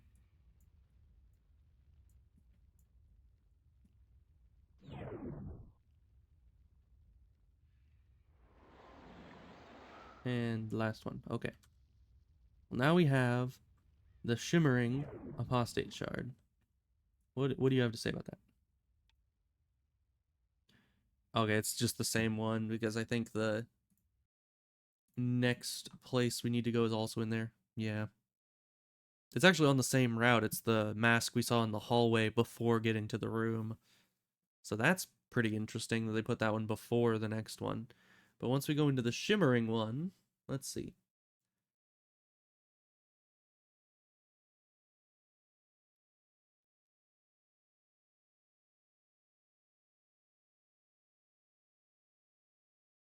Mm-hmm. So that should take us to the heart of apostate Nexi, which is quite the mouthful. And of course, it just shows mysterious portal again. Yeah. That is not what this dungeon is. I'm fairly certain. We'll have more gear knights, more of them. I think. It's hard to tell. Because all of these are just copy pasted with a different name on it of mysterious portal. So I don't understand why that is. But anyways, we know exactly where to summon this portal. And then we just need to go kill the Grand Director. Which, you know, sounds easy enough, right? I mean, Grand is just a title, really. But before going and trying to kill the big boss, maybe I should actually go and, you know, get rid of this Vitae.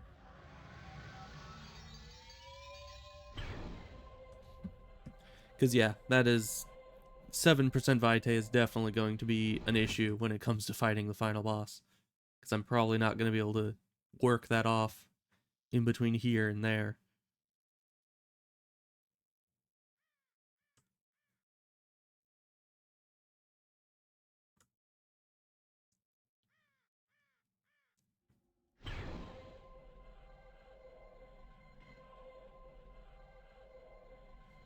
Alright, so we'll just go to Urak and turn some things into the collector. Get rid of this Vitae. Or I suppose, is it? Oh, it is daytime. Actually, we could go turn in these shrouds. But I guess we can do either one. We're already here, so.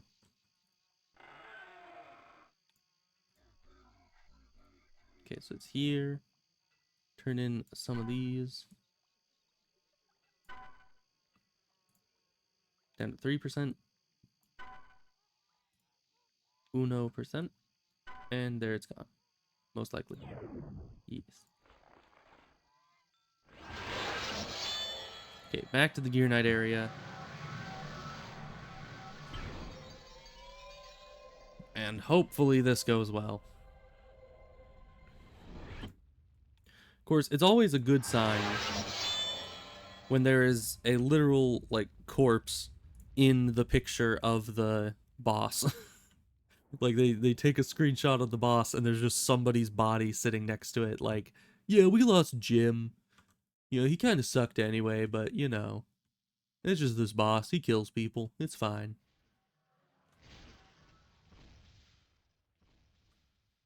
You know, poor Jim. Hopefully we don't end up like him. But we probably will. You know, let's be serious here. We are definitely going to be splattered all over the wall in that dungeon. But we know the way to the exit. or entrance, I guess. Exit of this dungeon, entrance to the next.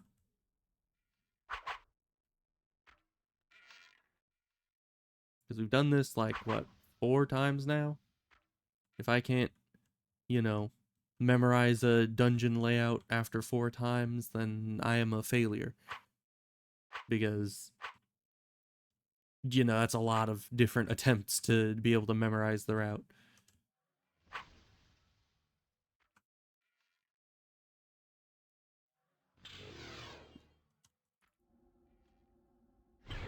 There we go. And we're into the final unknown dungeon.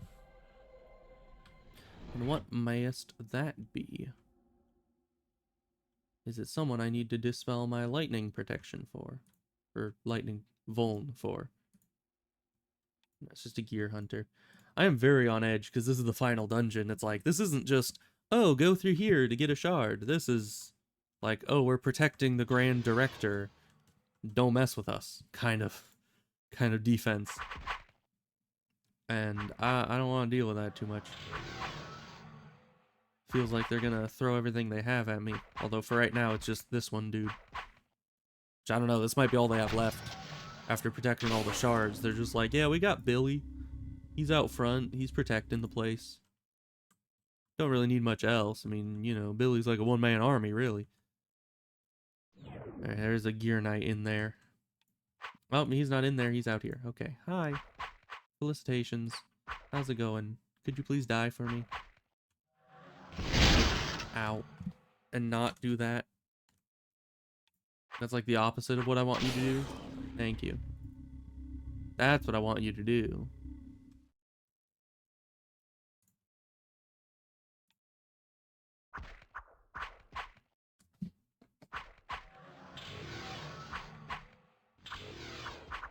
Oh, we're getting debuffed again. There's some gear knight in here. It's against us. I don't know where, though. Can't even see him on the mini-map. Those gear knights, oh, they're in here. Of course. They aggro from a mile away, though. It's not very nice of them.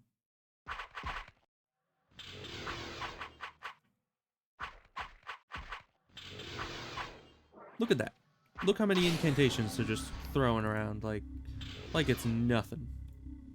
I mean, my character can't even cast incantations yet. Like, at all. I mean, maybe I could with like 50% chance to actually succeed. Okay, but acid definitely does the trick there. Get these guys to kind of come up here one by one, hopefully.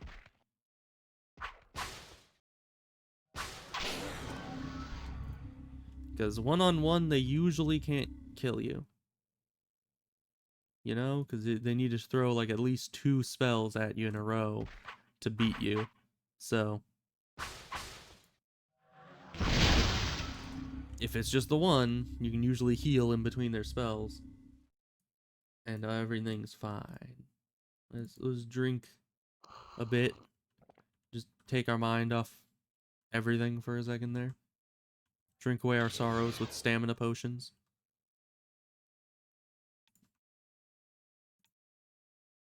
Where the heck did you go? How did you get up there? What the heck, man?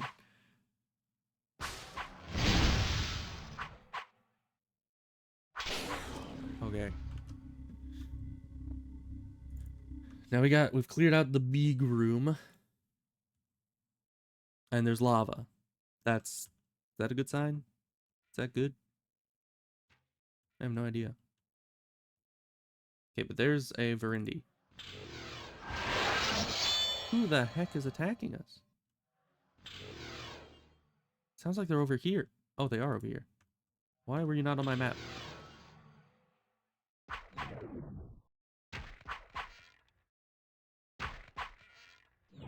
Yeah, I guess they were just down the ramp, so it was a shaded area, and thus I couldn't see the little human icon. But I was very confused for a second. I was like, where the heck is where are the debuffs coming from? That makes no sense.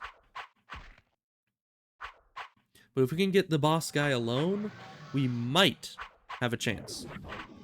Like, maybe.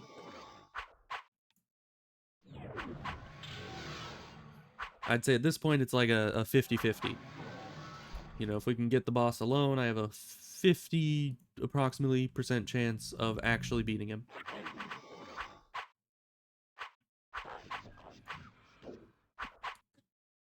Because I think he has like 100,000 health. That's like a Zaxxas level of HP, but higher level. With better spells, and is also the... Where'd your body go? Oh no, he just teleported in front of me. That's fine. Oh, hi.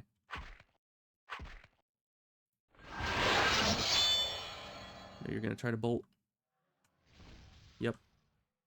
Anytime they stand still for even a second, you know they're readying up a spell. And you don't want to be near them when they're readying up a spell. Like, at all. Just run. Just don't be near them, or they will one-shot you. We got another Verindy over there. A Gear Knight down here. Or up there. A Gear Knight. Is that Gear Knight? Looks like a Gear Knight. But no, it's just another simulacrum. Could you please come down here? No, of course he can't. Who else is on me?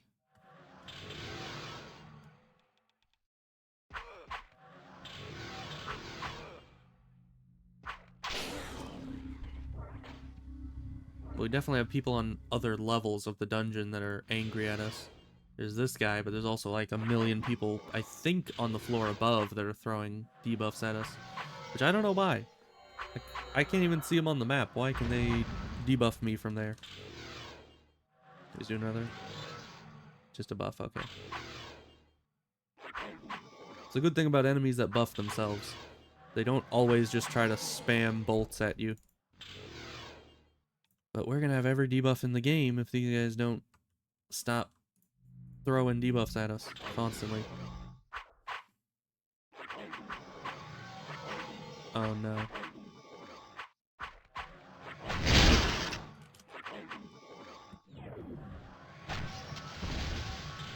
Can you move? Can you move? Can you move? Please. Move. Move. Move. Move. No? Okay.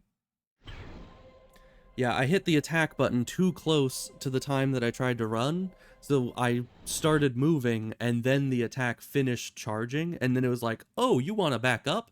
No. I shall run you forward with reckless abandon to try to attack, even though in the last 0.2 seconds your situation has changed heavily by taking 200 damage worth of evisceration, and then you saw the knight was charging up to start throwing an attack, which most likely, as you can see here, would end up 126 damage lightning bolt, and there's just nothing you can do about it. So, and of course there, as you may have noticed, because I was trying vigorously to back up and like turn and back up as fast as I could, my guy ended up doing that the bug like this that ended up turning me into the wall, making it so I couldn't back around the corner correctly. So once again, that is a bug that affects me a lot. It may not seem like a very important bug, but it has foiled my getaway plans at least 10 times in recent memory. It doesn't always end in death, but it does make life a lot harder when you're trying to back up and turn and start moving, and it just keeps you turning for all eternity until you stop entirely, which you can't always do in those situations because it's like down to the last few seconds. If you're delayed even by a couple seconds, you're just gonna end up dead. So, do I even want to try to continue this? Because in the end, I'm not going to get enough luminance to make even the amount of effort I've put in thus far to be worth it.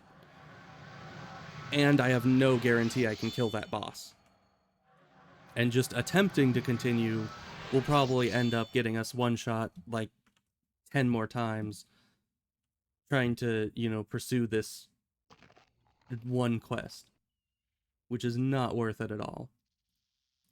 So I petition that I go back, I get the corpse, and then I just skedaddle. because this is nowhere near worth it. How much is this supposed to give? 35,000. So running into a dungeon, spending like 15 minutes collecting some pets and doing some jumping puzzles where there's near zero chance of death. Or, you know, for slightly more money, you can go into 3 different dungeons, end up getting one shot 20 times by lightning spells, and still only end up getting 35k.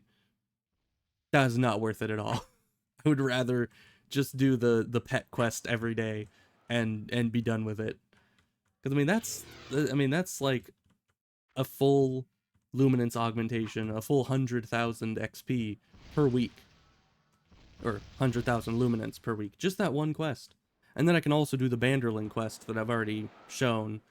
I can do that once a day as well, which is an extra 12,000 luminance. So it's like, there's really no reason for me to do these kinds of dungeons. I mean, I was already iffy about it when it was saying, when I saw that there were Gear Knights. Because those Gear Knights, I hate fighting the Gear Knights because of how glass cannon-y they are.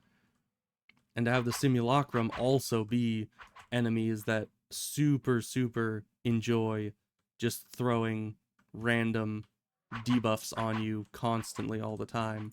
It's like, it's just not worth it, man. It's not worth it at all. You know, maybe if it gave like 50,000 luminance, I'd consider it, but at this rate, it's like, no. No, I would need to be paid significantly more to make any of this torture worthwhile. Just because, like, you end up, when you're vulned, you just end up in constant fear for your life. Because, like, you're sitting there every instant, every time this guy starts winding up a spell, I am anticipating my health to go from here to, like, here. Meaning, like, 2 spells in my mind is just a death sentence. And so, when you're in that mindset, it's just constant stress. Like, your entire body is gearing up to have to move at a moment's notice. It's kind of like driving, where you're just like, at any moment, that guy that's trying to, you know, so that guy that came up to the stop sign after me might assume it's their turn and try to go, and then might hit me right in the side of the car. And it's like, that could happen at any moment, and yet so your mind just sits there, and it's like, it knows most likely it's not that guy's turn to go, so he's not gonna go, but it could, and you need to be ready. It just causes strain. So yeah, don't like the Gear Knights because of that. They cause a lot of strain, and that just is not the kind of thing we need in this quest. And these guys are annoying because while they don't specifically almost kill us like the Gear Knights do, they just throw every debuff in the game at you. Their repertoire of spells includes like every debuff I don't want on me. And so they aren't like a huge issue in a 1v1 fight unless they throw a spell, and you know, like those eviscerations that he was throwing at me would hurt because I was vulnerable to them. But overall, it's like they're kind of just fodder units, but still, they aren't the kind of enemies I want to be fighting because they have so many debuffs at their, you know, disposal. My God, can you stop? Oh, that was a close one. That might have one-shot me if I hadn't gotten behind that pillar. Can you stop evading me? I know I have Vitae, but come on, man.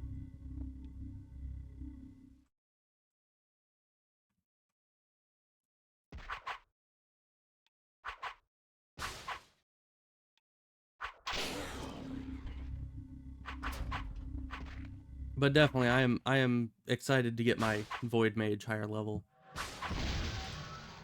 I will be happy to have another mage. And you see that there? He would have almost one-shot me. If both those bolts had landed, I would have gone from like here to here, healed, and then back to here. It's like Why do you do this to me, Mr. Gear Knight?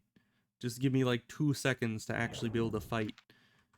Instead of just constantly having to be on damage control healing over and over. Okay, there's another one. He's alone, that's fine. Attack low to be able to actually get unbalancing blow. Okay. Yeah, these aren't even the real Gear Knights. These are simulacrum of the Gear Knights. So, yeah, we're not even fighting the real thing, and they're already kicking our butts. My guy, can you please... You don't even have a ranged weapon. Just get up here.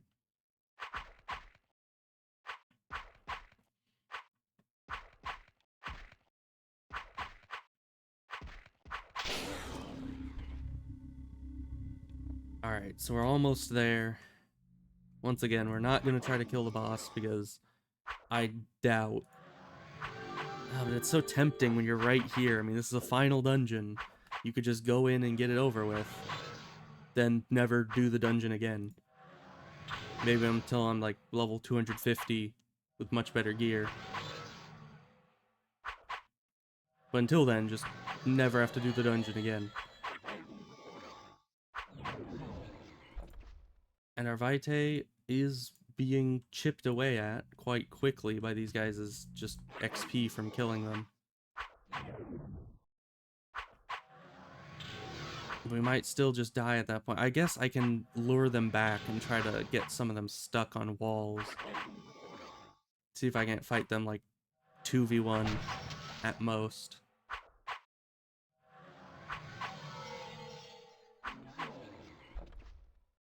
Yeah, and they're even debuffing like my focus and willpower, making it so my magic defense goes even lower. Oh, hi. You're here. Couldn't see you down the ramp there. Okay. We're fine. Ish. Vitae penalty is expired. That is good. Okay, we need more stamina food.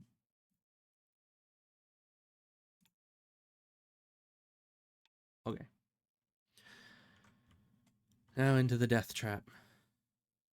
That is this area. Okay, that guy... He's just gonna throw debuffs at us. We don't need to worry about him.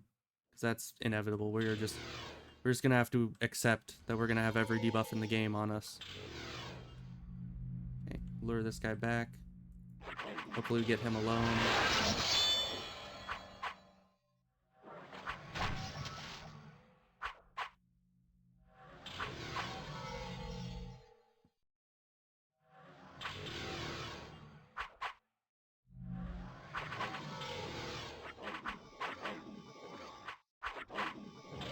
Okay, we got some good crits.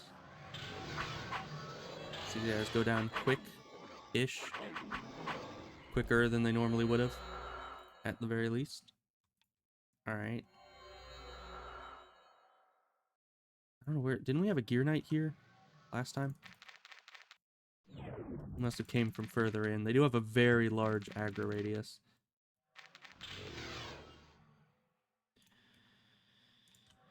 Alright, well...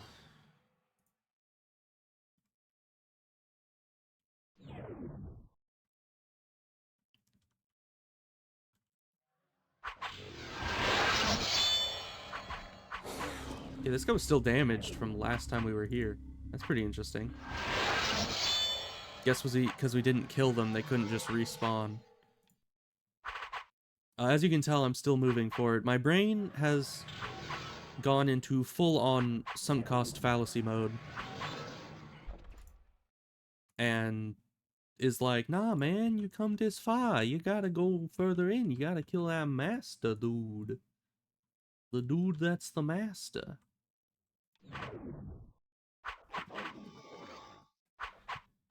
And I don't want to do it, but it's like I've come this far. I might as well try to get the, 35k. I mean, that's not an inconsequential amount of luminance by any means. It's just...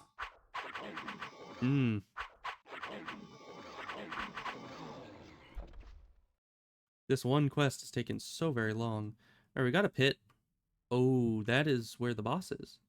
From the pictures, he's standing on a grating like this. Oh yeah, the Grand Director, he's right there. Level 620. Which, he's a boss. They always have ludicrous high levels that don't actually mean anything. You know, you're just like, ooh, he's level 600. I'm only level 200. How am I going to beat him? But no, it's all just fluff, essentially. So, we're here alone. You know, it's kind of romantic. Just sitting here, alone down here with Mr. Grand Director, man. Gotta get rid of these debuffs. There's a lot of them. I could just use one gem, get rid of them. And then we gotta debuff him with my Corteza. And then I guess use either slashing or fire. We'll need to test which one works better. And then I want to stand in that corner because the enemies came from that way. So if they respawn up there, they won't jump down the pit and come after us. Hopefully. So, Dispel gets rid of all our debuffs. We're gonna do a fast attack so that we can get that Gossamer Flesh on him as soon as possible, if it's at all possible. His spellcraft might be way too high. Okay. Try to stay higher health. He resisted my spell, so he definitely tried to cast it on him for a second there. Okay, and he doesn't have very high... Man, he just resisted my spell like 4 times in a row right there. He's a big dude too. Yeah, he is huge. Got a ton of health. Ow. Okay, is that because we're...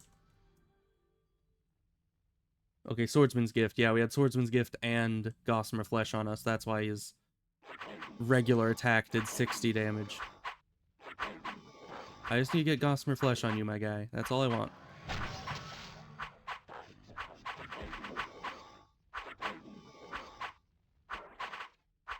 Resist spell. I don't know if it's gonna work.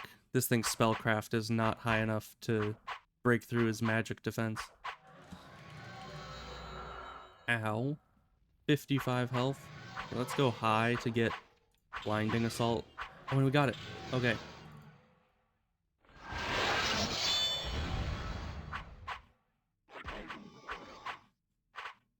Okay, decent damage.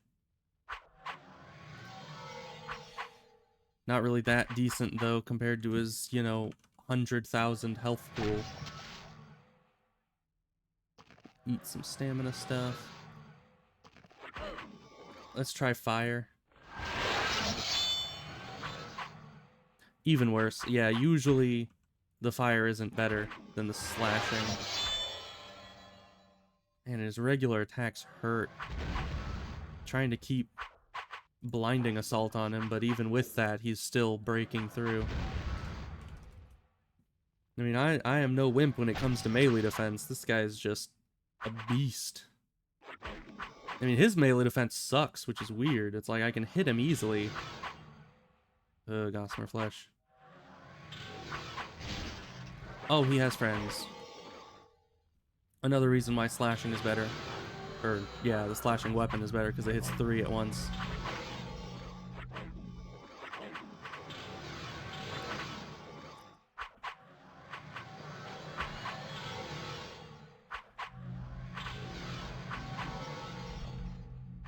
And all these guys are just here to spam debuffs on me.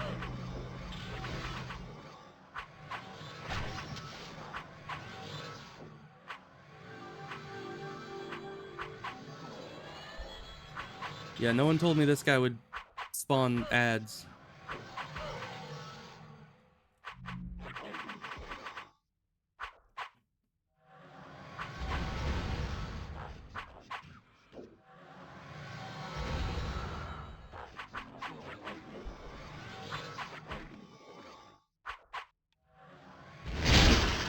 Of course, I didn't really read his page. I just saw that he had 100,000 health and was like, that guy's tough, and then left.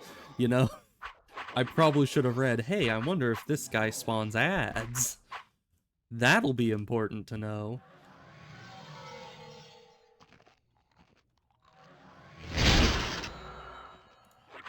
But if it takes more than 14 Dispel Gems to beat this guy, which it very well might, then we're just gonna need to teleport out. There's nothing we can do. Because once we're debuffed like that, he can do 60 damage per hit with his regular attack, not to mention any spells he throws at us. It's like, that is just a bad situation to be in. We can't just make it so he can't hit us, because even with Blinding Assault, he still can hit us pretty regularly. But eventually,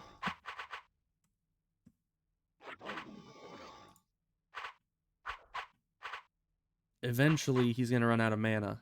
That is like the one silver lining of any boss fight in this game, is the bosses have a finite mana pool. And once he runs out, he won't be able to Vuln anymore. His friends will still be able to, if he summons in more buddies. But he himself will be completely neutered when it comes to magic.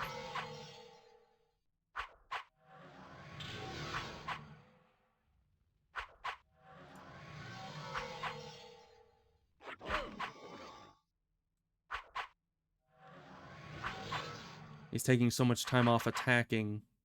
Let's hope the mana pool's not 100k. I mean, even if it is, he has been spamming spells quite a lot. Even when they're unnecessary, he's just been throwing debuffs. Like, he's put Synaptic Misfire on, like, 5 times on top of itself. He should be running low on mana, even if he had 100,000. Like, that isn't an infinite amount. Sadly, my assessed creature is a bit lacking, so I can't exactly tell.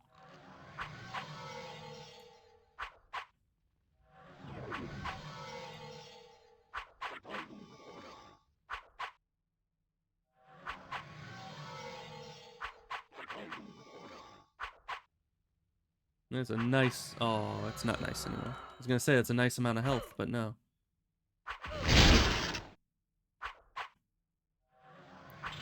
Yeah, I'm gonna wait for him to stop casting spells before I really start using my Dispel Gems again.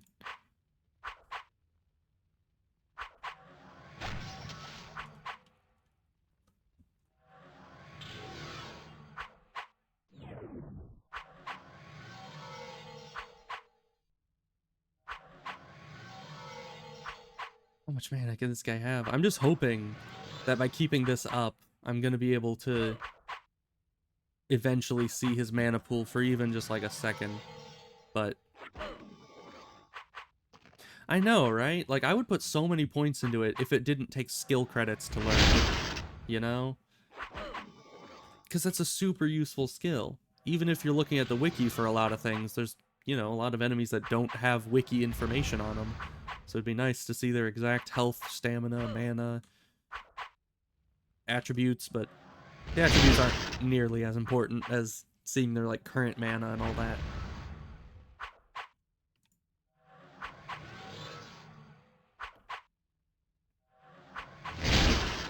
Can I have my regen back? These Aetherias? I kinda want my regens.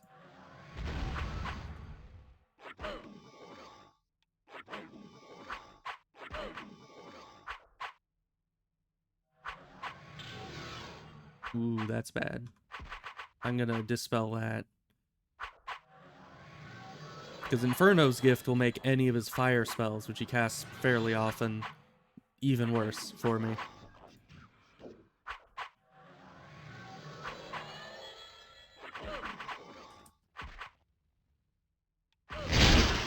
Man, he's still doing so much damage. Even without a Vuln on me, his slashing attacks are still super deadly.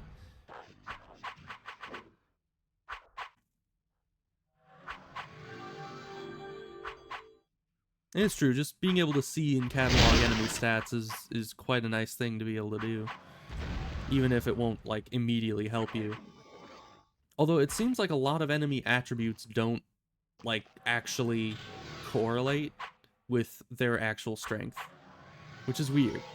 Because I've seen enemies that have like 10 mana have hundreds of focus and self, but then an enemy with only a few focus and self end up with like 10,000 mana because they're a boss enemy. It's like, that seems weird.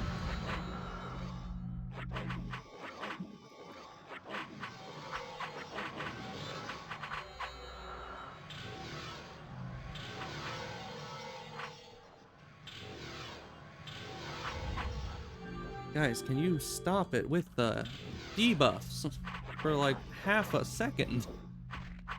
Like the second that I get them off of me, they just cast them again. See?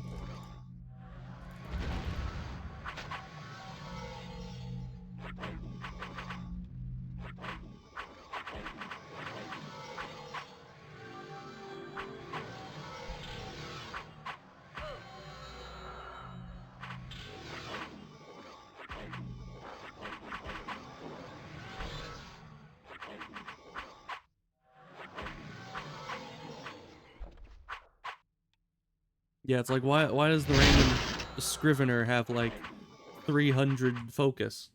I don't know how that works. Alright, well, we managed to take them out.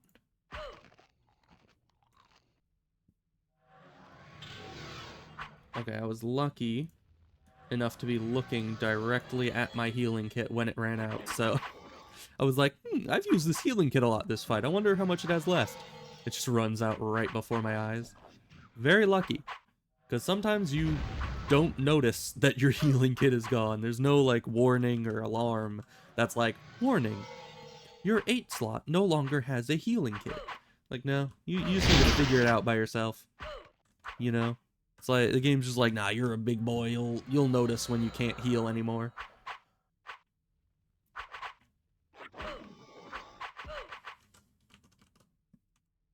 Man, my regen has not been proccing nearly enough. It does that sometimes. Like, some fights, it's proccing every other hit and, like, stacking on top of itself. Other fights, it just does not proc at all for, like, 5 minutes straight. Like, man, I need that. Because, like, his occasional hits usually get healed up by my, you know, by my regen, if it's actually active. But if it's not active, I kind of need to be vigilant and heal up anytime he hits me successfully. Now, with how it's been going, seeing as how he got another set of lackeys around 50% health, I assume that means that he'll get another set of lackeys around 25% health. Yeah, you just spam the heal buttons and you're just like, why is it not healing? Just do the thing, please. And nothing happens. And you look down and it's like, oh, I have nothing there. Yep. Failed to heal. I knew I should not have gone for the boss. That was a horrible, horrible idea. That my greedy brain was just like, yes, go for the boss. You got this. Like, no, I most certainly do not. I got none of this.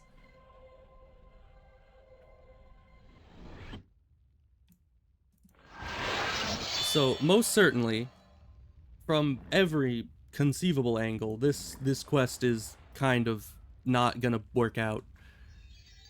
Even 1v1ing the boss, I can't beat him. Unless I have an infinite supply of Dispel Gems and just use one every single time he debuffs me. Then I might have it. But as it stands, I have 7 gems left. So that is not enough. So we're gonna rebuff, run back in there, grab our corpse, and then leave. Because we only have 20 minutes on this thing. And once that's gone, we won't be able to enter the dungeon anymore. So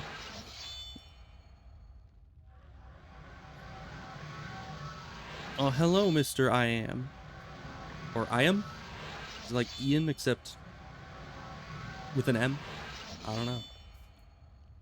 But hello. We're gonna get back in there, get our stuff back, and probably skedaddle. Although, you know, since I said that last time, it's almost assured that if I go in there and I see the boss is still half health, my brain is gonna be like, yes, you can fight that thing. It'll be fine. You know, like, if it's still half health, I'm like, I got a chance. But hopefully he's not still half health, so my brain can just accept that this is still way out of my league, and I can just get a heck out of there. Because, no, this is just way too dangerous. As anyone in their right mind would have told me, like, 3 attempts ago.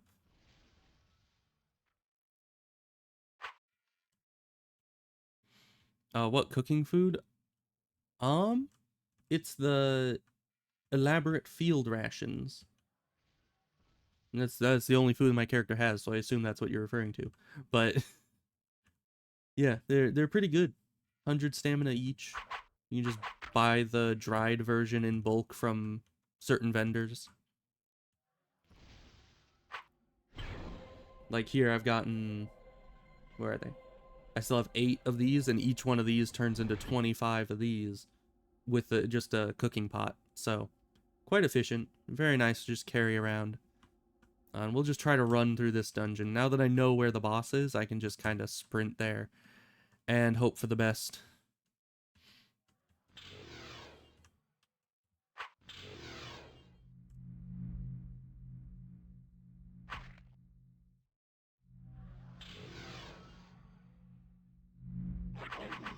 Because once we get this far and we jump into the hole...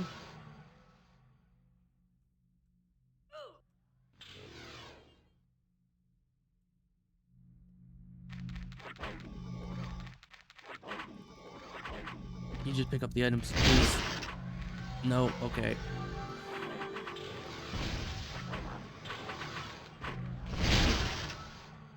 What? You are busy. I was spamming Aphislassal Portal Gem. You are what? Okay, I'm gonna need to go back to the VOD and see that. I was done picking things up. My character was standing there at no health, and I was spamming one. Like, as fast as I could spam it. It did nothing. My portal gem is broken, apparently. What the heck? This dungeon just has a freaking vendetta against me.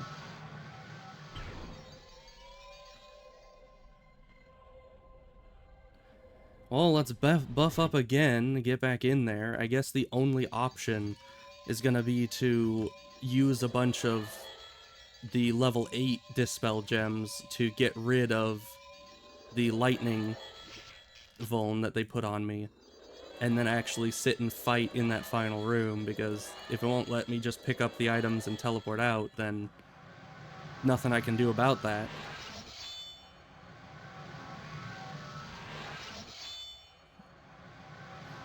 But I still don't know why I was saying too busy. Like, what was that about? I have never had a situation where I go from picking up items to not being able to teleport. Aphislassal portal gems have always been like a surefire escape method. But apparently not anymore. Apparently it's, you know, bugged out. And apparently it's not as consistent as I thought it was.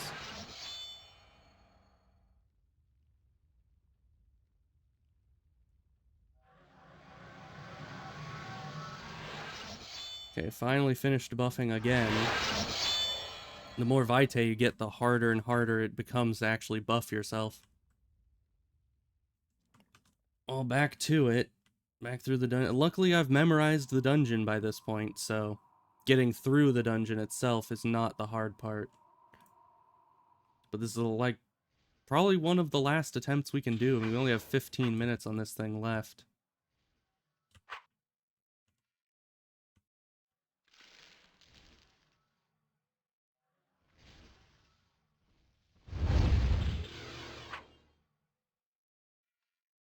Why do I keep hearing fire spells over there?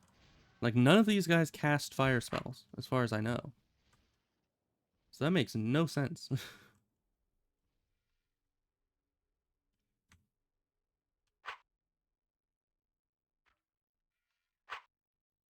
And, you know, I would have been fine if I could have just gotten all my mana charges and teleported out, but no, the game wanted to not let me teleport out after getting them. Of course, then I would have still left a corpse, which is not preferable.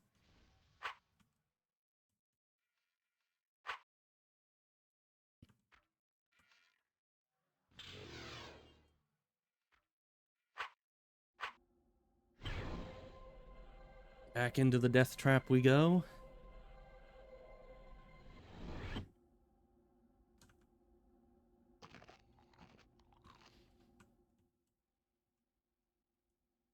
And so now when we get down there, we'll use one of these to break any debuffs on us, and then we'll have to stand and fight. Because I don't think the boss, you know, attacks you right as you get down there. I think I actually need to go right up to him for him to aggro.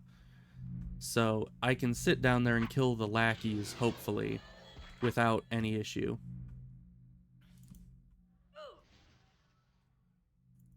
Can't do that while in the air? Okay, we're fine.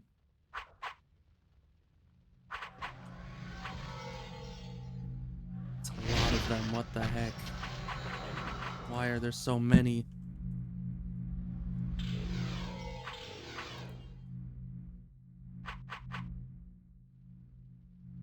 Okay, try to get them on the corner.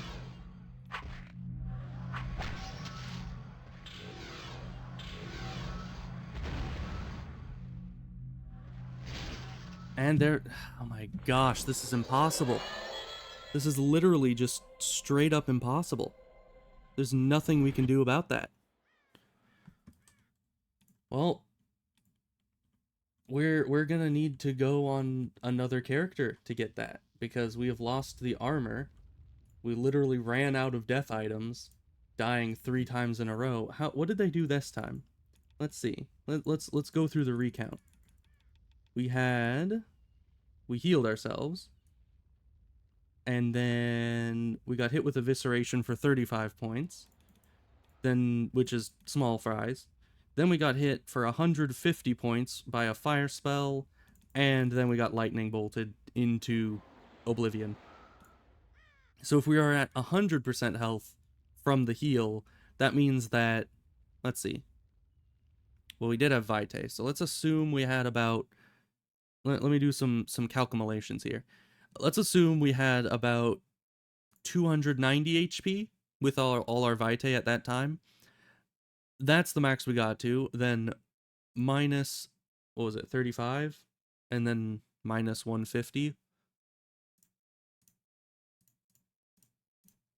Okay, that means that the lightning spell just had to do a little over 100 damage for it to one-shot us at that point.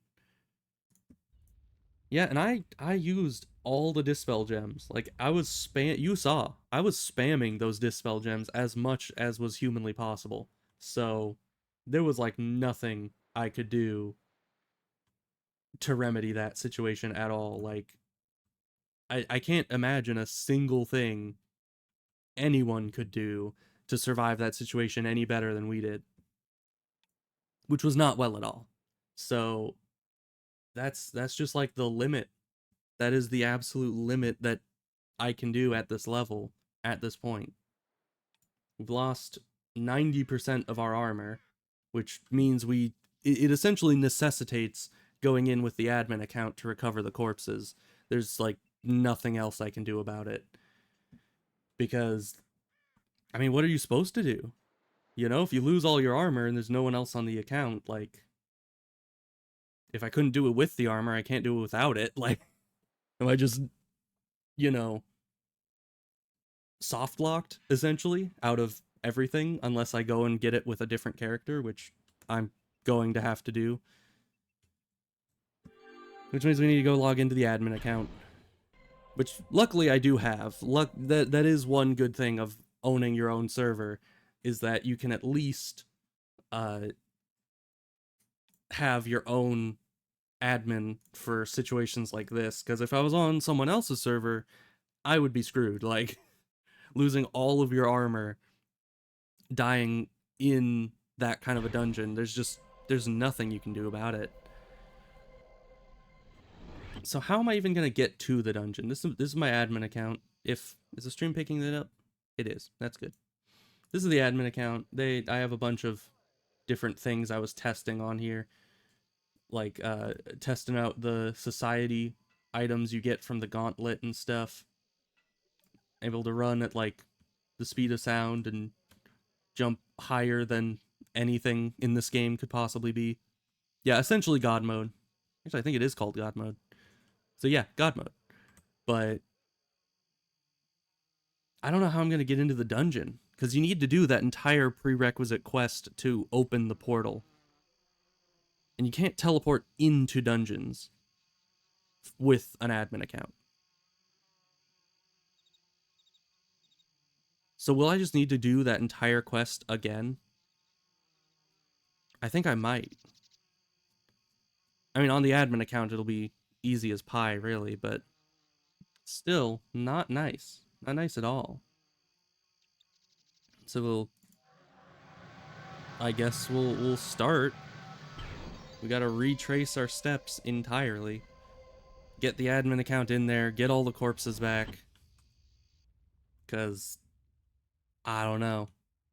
This quest is just BS. Can you buff the other character? I don't think so. I think this person really just has regular buffs available. I don't even have like I have a debuffing page here. You can lower all their stats by a ton. I figured out that you can target like a level 1 enemy and just do that. Oh wait, I wonder. Ooh. Now this is a good question.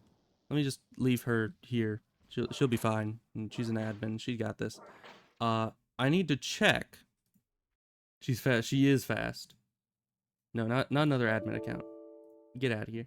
I need to open my regular account. I wanted to log in, get the item ID of the crystal that I used to get into the dungeon, and see if I can summon that item ID with my admin account. So this, get info. None. How am I going to do that then? Maybe I need to look it up on the thing. And even then, I don't know if I'll be able to use it, because just having the item won't necessarily flag me for the dungeon.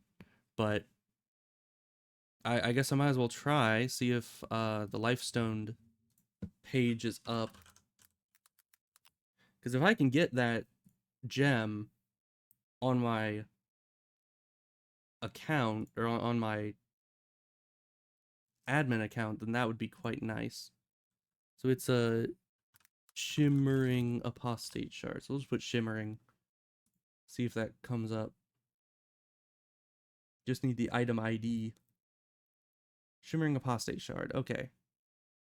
We have the item ID. Now, if we go back to my person here, if we open this, which I think is fine, then I can do this,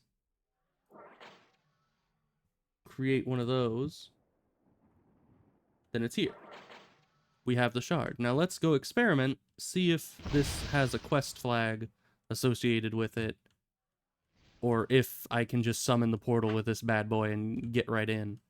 Because I'd assume at this point in the quest, you wouldn't need a quest flag, right? Yeah, console. Yeah. I feel like it wasn't letting me pick up the ID for the item on my other account because it's not the admin account. Yep, need to complete a quest. That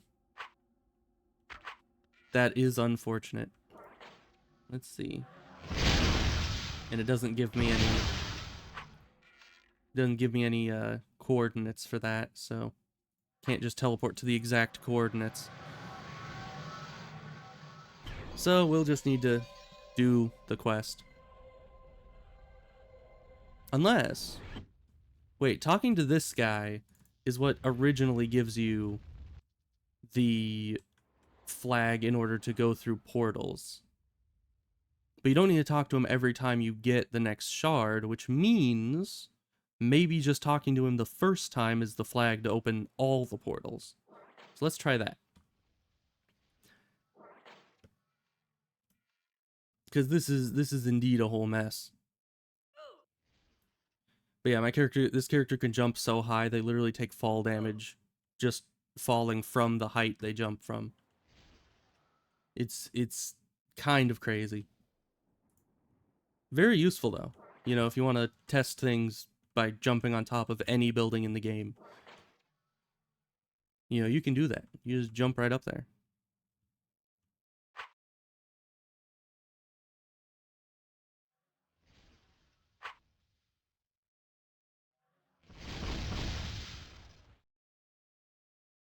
I think we go forward. Going this fast is like messing up my mental map of the dungeon. Because you need to be thinking through it multiple times faster. So let's see if this allows us to go through. Yes, okay. Good. I'll log into my other person and /permit add admin Zaren. Alright, now, I don't know if I need to give permission for each corpse, because there's like 3 down there now, because there was the first time, and I looted most of the stuff, and then there was the second time, which I re-dropped everything. Then there was the third time where I dropped the armor. So, smite them all. I will. But we'll jump down into the boss room first. Let's see, what items do we have to smite?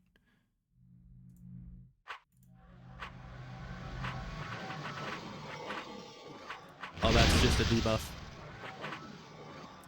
Let's see. I think...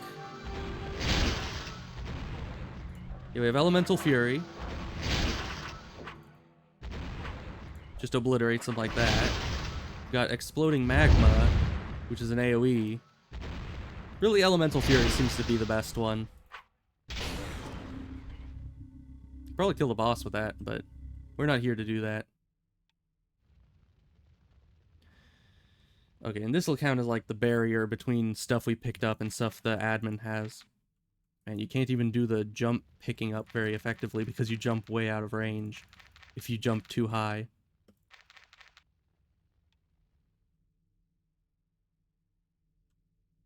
You don't have the right, yeah. I need to give permission each time, so enter up, enter, go back. Yeah, this is the one we almost fully looted. And then the last one was like over here? No, it was over here. Right, and we need to get, you know, we need to get more permissions. There we go. Yep, and there's all of our actual stuff. I definitely need to work on getting those augmentations where you don't drop anything.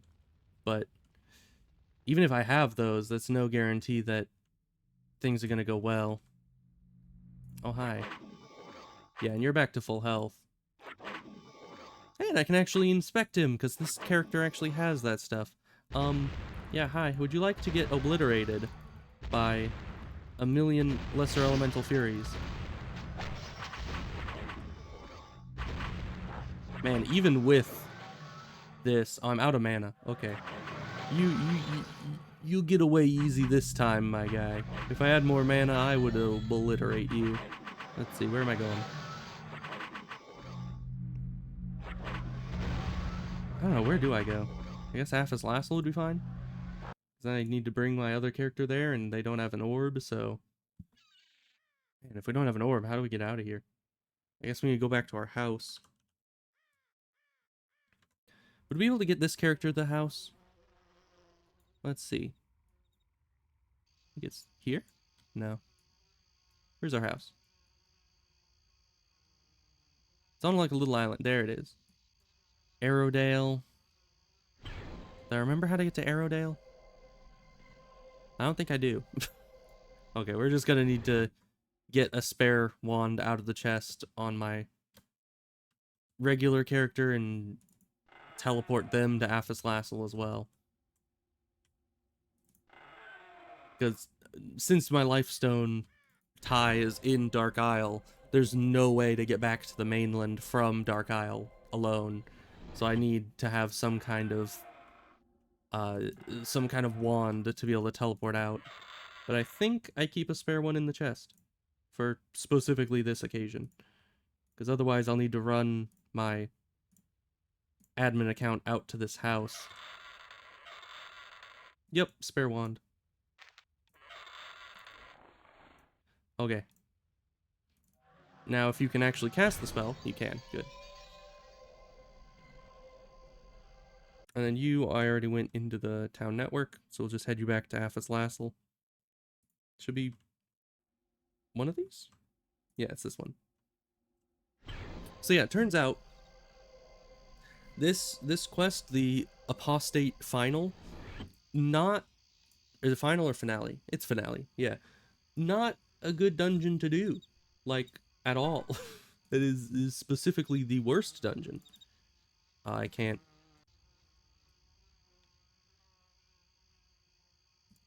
Yeah, I can't open trade for some reason. So we'll just need to hand it all manually. Let's see. Is there a way we can... I don't think there is a way we can do that. We'll just need to do it manually. Slowly and manually. Wait, actually, I can turn my view. There we go. Can I make it even better? No.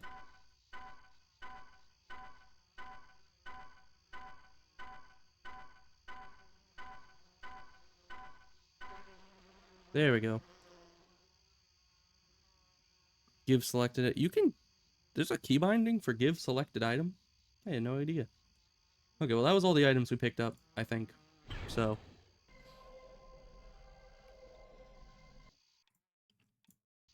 Yeah, you know, even if it were possible for me to do that dungeon, I don't think it would be worth it. Like, if I'm being totally honest, not worth at all. Like 35,000 for doing all of those individual steps and then going through that dungeon and beating that boss, which even if I wasn't fearing for my life would still take like at least half an hour of straight fighting just to get the boss down to low health. But get our gear back at the very least. Oh, Arcane Lore too low. We'll need to buff that really quick.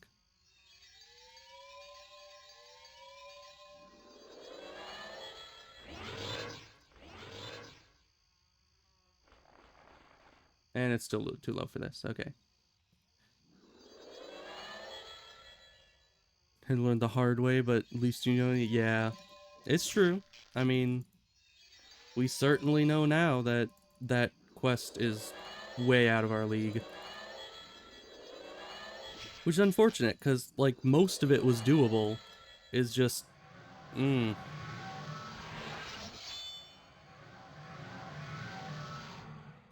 Yeah, it's always sad when you have to break out the admin account, but...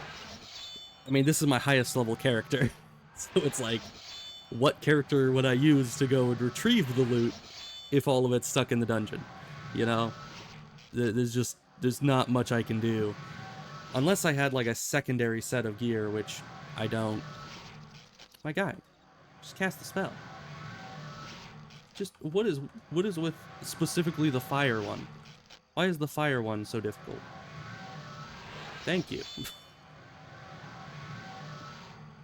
Oh my gosh. It's all this Vitae. Once you've buffed up, we can get rid of your Vitae, okay? Just stop being a baby. Oh my gosh. Just cast the spell. Thank you. Thank you, okay. Now, to get rid of my Vitae, you don't have all the spell components. How is... Oh, I need diamond scarabs for that. Okay. You can't buy those, can you? Those are only accessible through turning in a diamond heart to a stone collector? Right? I think I'm remembering that right.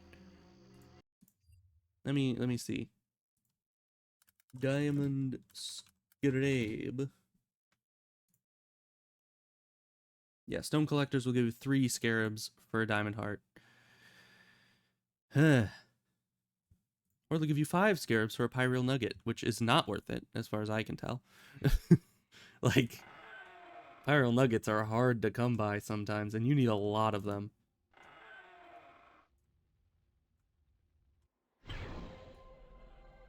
Alright, everything's back on the bar. Everything's back somewhat in order. Just open using the door. You're not using the door. I hate to inform you, you are doing the opposite of using the door. Use you Okay, we're trapped. the the door has decreed that we are not allowed past. Um game? Oh, we've lost connection to the server, which is weird because I'm the server, but okay. We'll log out, try log back in, I guess. That's I've never had that before.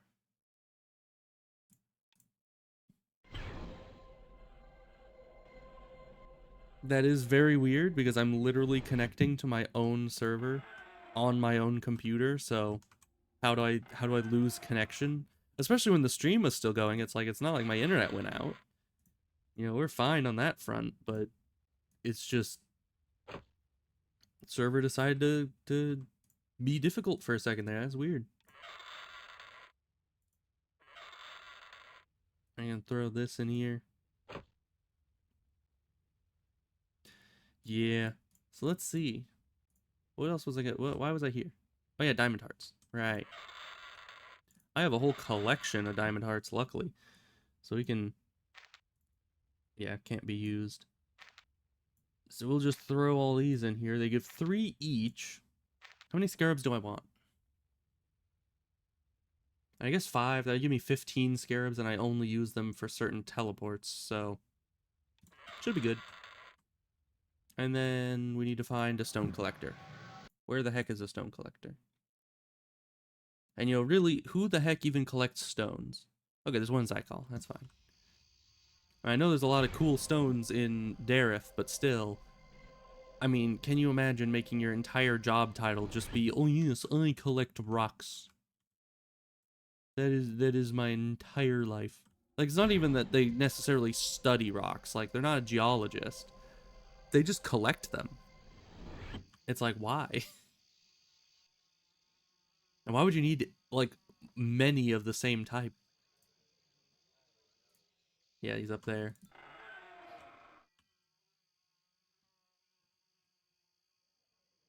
Because I just give him a diamond heart instead of being like, oh, I already have one of these in my collection. He's like, oh yes, this is very nice and rare, and I definitely don't have 200 of these sitting in my back pocket.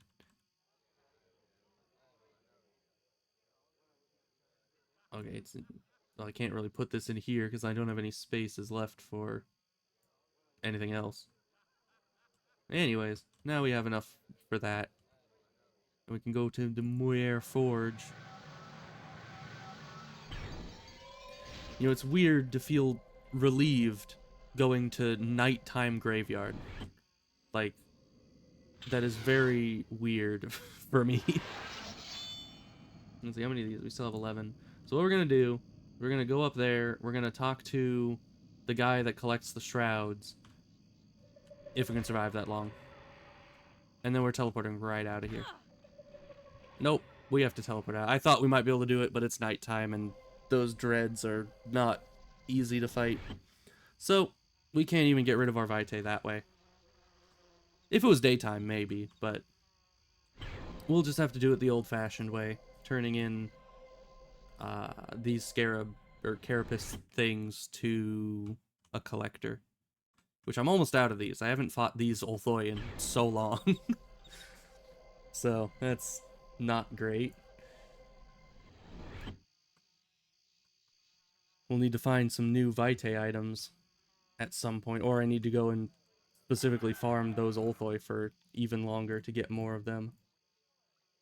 Where are they? I put them in here. Am I even gonna have enough? So let's see. Still have 6%.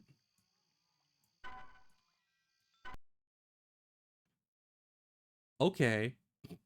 The game just, it didn't even crash. It just closed. That's weird. Okay. Let's open it back up, I guess. 2 accounts logged in. They're not. Also, I can. Interesting. We're learning things. If you turn in too many carapaces, the game just kicks you, I guess? Question mark? Yeah, can I have 2 accounts logged in at the same time? I don't. I have literally no Asheron's calls open right now. Let me, I guess, look at Task Manager, see if there's still some kind of Asheron's call open somewhere. Doesn't look like it though. It's probably just a time thing. Take a couple minutes for it to realize I don't have any open. Because it crashed so suddenly, it's like I probably didn't log out. There we go. One of your characters is still in the world. No, they're not. You are a liar. Okay. Still a Vitae. Not fun. Must have not turned this light. Here. Don't crash the game. Please. Thank you. The last carapace, it had some it had some gusto to it. It just was too powerful for this game to hold. That quest really tired me out. Like I think I've spent the last like 2 hours just on that one quest trying to get it to work, and in the end it did not. That is a very difficult quest. Me no likey. And I think I might need to be done for the day just because I'm not very confident in my ability to go and do a different quest right now in any short amount of time. So we might just have to leave it there. That was a whole mess. I mean, the first half went fine. Both the first half of that dungeon and like quest line and the first half of the stream being able to do the lost pet or the not lost pets but the pet quest to get all our luminance. That went fine, but I think that was the very next quest I attempted. Let me see. Cuz that one was,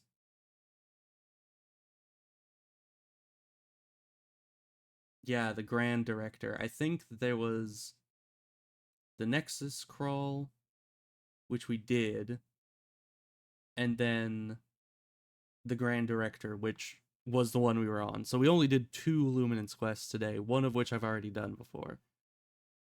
That is BS. There was another one that they said was easy though, so I might be able to do that one really quick. Let's see. It was, it's somewhere. I know it's in this list. Liberation of Uziz, I think it is.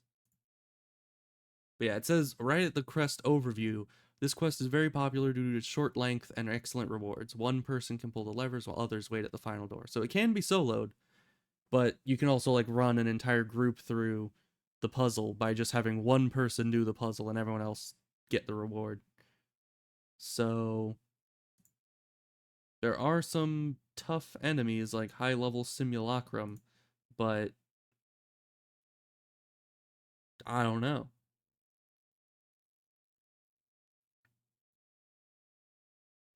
Maybe not. It does say, I mean, it's a short dungeon, but this simulacrum shifter is a level 265 with 26,000 HP, and apparently he summons lightning elementals throughout the fight, which sounds bad. Although I have good lightning protection. From this? No. This. Yeah. It's like you wouldn't know it from how much damage those frickin' Gear Knights do to me, but I do have decent lightning protection on. It just doesn't matter because those guys are absolute class cannons and do a million damage no matter what. So that boss is really the only issue. We might be able to do it. Yeah, let's try. I wouldn't want to just do like one successful new dungeon in the entire stream. So we need to go to the Verindi Edifice in the desert at these coordinates. So copy coordinates, paste coordinates. We need to go to Alarkas. Why are all of these quests about Verindi and that kind of stuff? Those guys are scary. I don't like them. Why can't it be like those Tumoroks that we saw at the beginning? The big Tumorok guys that I could kill really easily unless they have a shield. It's like why can't we have an entire dungeon just full of them and then give me like 300,000 luminance from it? I think that's fair.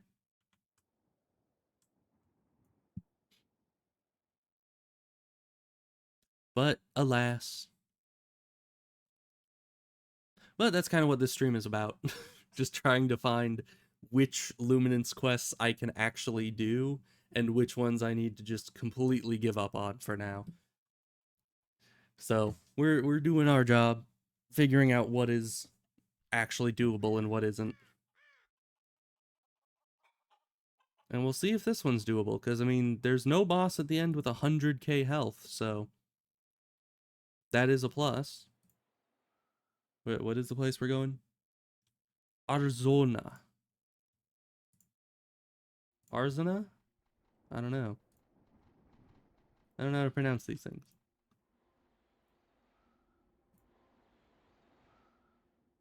Of course, it's the last portal I look at. This is bad luck. Okay, but now we're close. And of course, how all these houses are empty because nobody else is here. It's just me, and my house is like, I don't know, I think it's somewhere up here. Wait, there's this map. Yeah, my house is way up here as an isolated villa. And I have a friend who owns a house on the server, which is... I just don't remember where that one is. Was that? I think it was down by Colabar. So maybe in this area. Might have an ocean view. I don't remember. But it's somewhere around there. So there's only like 2 houses taken on the entire server, and this was none of them.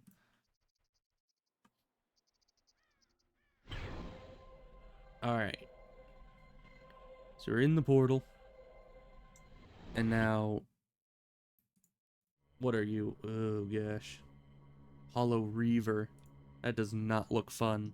Those are definitely higher level than even the enemies in the last dungeon were. So maybe that's a bad sign. It's a very bad sign. Let's see. Let me look at the map. Might be able to speed run this bad boy. Let's see. Go here. Doors.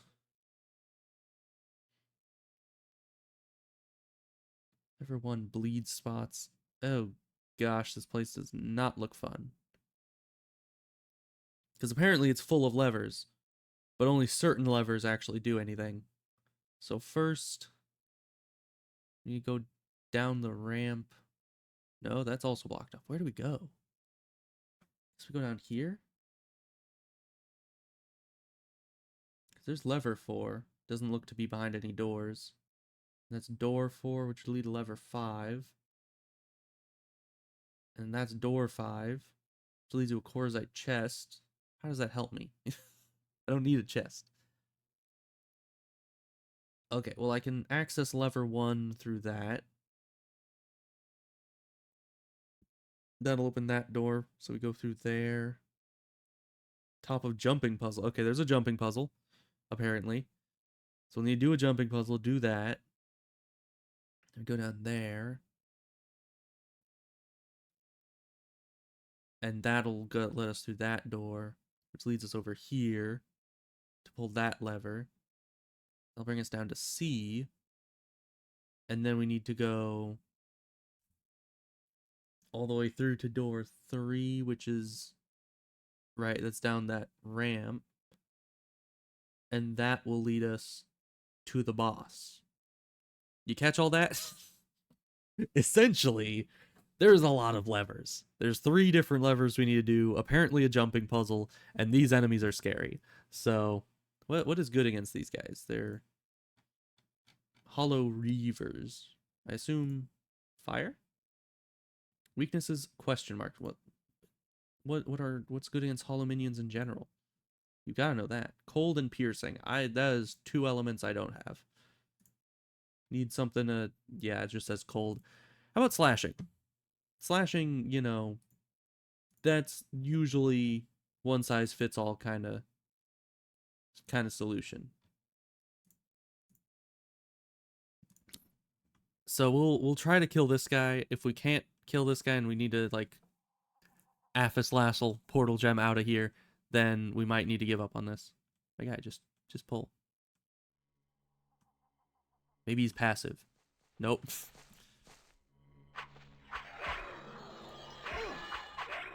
Ow. Yeah. With those kind of damage numbers just from auto attacks when I wasn't even... Yeah, I mean, he hit me because of the debuffs, but that damage was his regular damage. We can't do that one yet. The first enemy just kicking the crap out of us. I mean, honestly, hollow minions are really scary if just on their own, because they have innate hollow attacks. So, not fun, not good at all. And that definitely seems to be a quest that's a bit above our pay grade. But at least it wasn't close to our pay grade. Because the previous quest was like just close enough that we're like, okay, we can probably do this. We just keep pushing. We're getting wrecked, but at the same time, it's just close enough. We're like, we can do it. We got this. But we could not. It was just close enough to give us false hope, and that was very sad. So, yeah, that was the other quest I had my eyes on, but obviously not applicable. I think I'll just have to stick with the couple Luminance quests I've got, which is still good. I mean, that's 32,000 Luminance a day if I just do both of those quests, plus any society quests I end up doing would also get me a pretty good amount of Luminance, like 1,500 per quest. So, in the end, not bad, but not great. You know, it could be better. I was hoping to find a few extra Luminance quests I can do per day just to get that extra income, but it looks like that's not really going to be an option. Though I do wonder if I should try to get Luminance augmentations, because as I said, doing these 2 quests per day would get me 100,000. Actually, if I'm getting 32,000 per day, that's like a little over 3 days to get, you know, 100,000 Luminance, which would suck if I'm trying to get higher Luminance costing ones, but if it's just like 100,000 cost or 150,000 cost, then that's not bad time-wise. That's still like 1 augmentation a week, maybe 2, depending on the cost of the augmentation in question. Though it would be like, I don't even know, be like 3 or 4 weeks, probably like a little over a month actually, just to get one of the highest costing ones that are like 1,000,000 luminance. So that would suck. But let's see, where am I going? I mean, I know kind of where I'm going, but the arrow is not pointing to where I need to go. Okay. I'm gonna go do this again. But we just did this not too long ago. so I probably don't need to stream it again. But anyways, that'll probably be about it for today. Next time I'll probably do more on my Void Mage, because I'm slowly starting to realize that when it comes to soloing content, your best bet is gonna be a mage. Like, if I don't know, it's just trying to solo things on a melee character feels so restrictive, because I think that they are meant to be like a frontliner in a group, and mages, they're just good enough at everything that I feel like I could reasonably, I could actually reasonably do pretty much any quest in the game, because I can dispel any spell thrown against me. I can do high single target damage. I can do high AoE damage. I can attack ranged and melee, so I can like draw enemies out. I can debuff the enemies. I can buff myself easily. I can, at that point, if I'm actually like a dedicated mage, I can actually kill things using like level 8 spells and stuff. Because on this person, I don't even know if they'll ever be good enough to use level 8 spells at this rate. Because they're still getting the hang of level 7 spells, and they're over level 200. Like, at what point will I be good enough to cast level 8s if I can't already? So, I do very much feel like maybe leveling up the Void Mage might be a good start, because this character is kind of hitting like their limit with a lot of this stuff. Though I'm still gonna level them up, because they're, I don't know. I've always liked the two-handed combat stuff. So obviously I'm not just gonna give up on them, but it is a grim, you know, a very grim sign when everything we're trying to do is hitting barriers because of specifically not being able to cast certain spells. But we'll see. We'll just keep going. I'll level both this character and my Void Mage, because I'm having fun with both of them. Plus, actually leveling 2 characters would mean that I have more unique quests to do, or at least more difficult quests to do that aren't just dailies. Because on both this character and on the Void Mage, I'm going to have a lot of dailies to do, but I'm also going to have more quests that are going to be unique, like this person leveling up in the society. So we'll see. We'll see how that goes. Anyways, as I said, I've already done this. I'm just too focused on this to be able to end the stream, so we'll just do this while we're in portal space really quick, and I'll finish this little errand off stream, because you've all seen this before already. It's just killing some banderlings. So yeah, I'll see you guys next time. Sorry for the completely scuffed stream. That second quest went so badly, but it's fine. Well, I'll see you guys next time. Goodbye.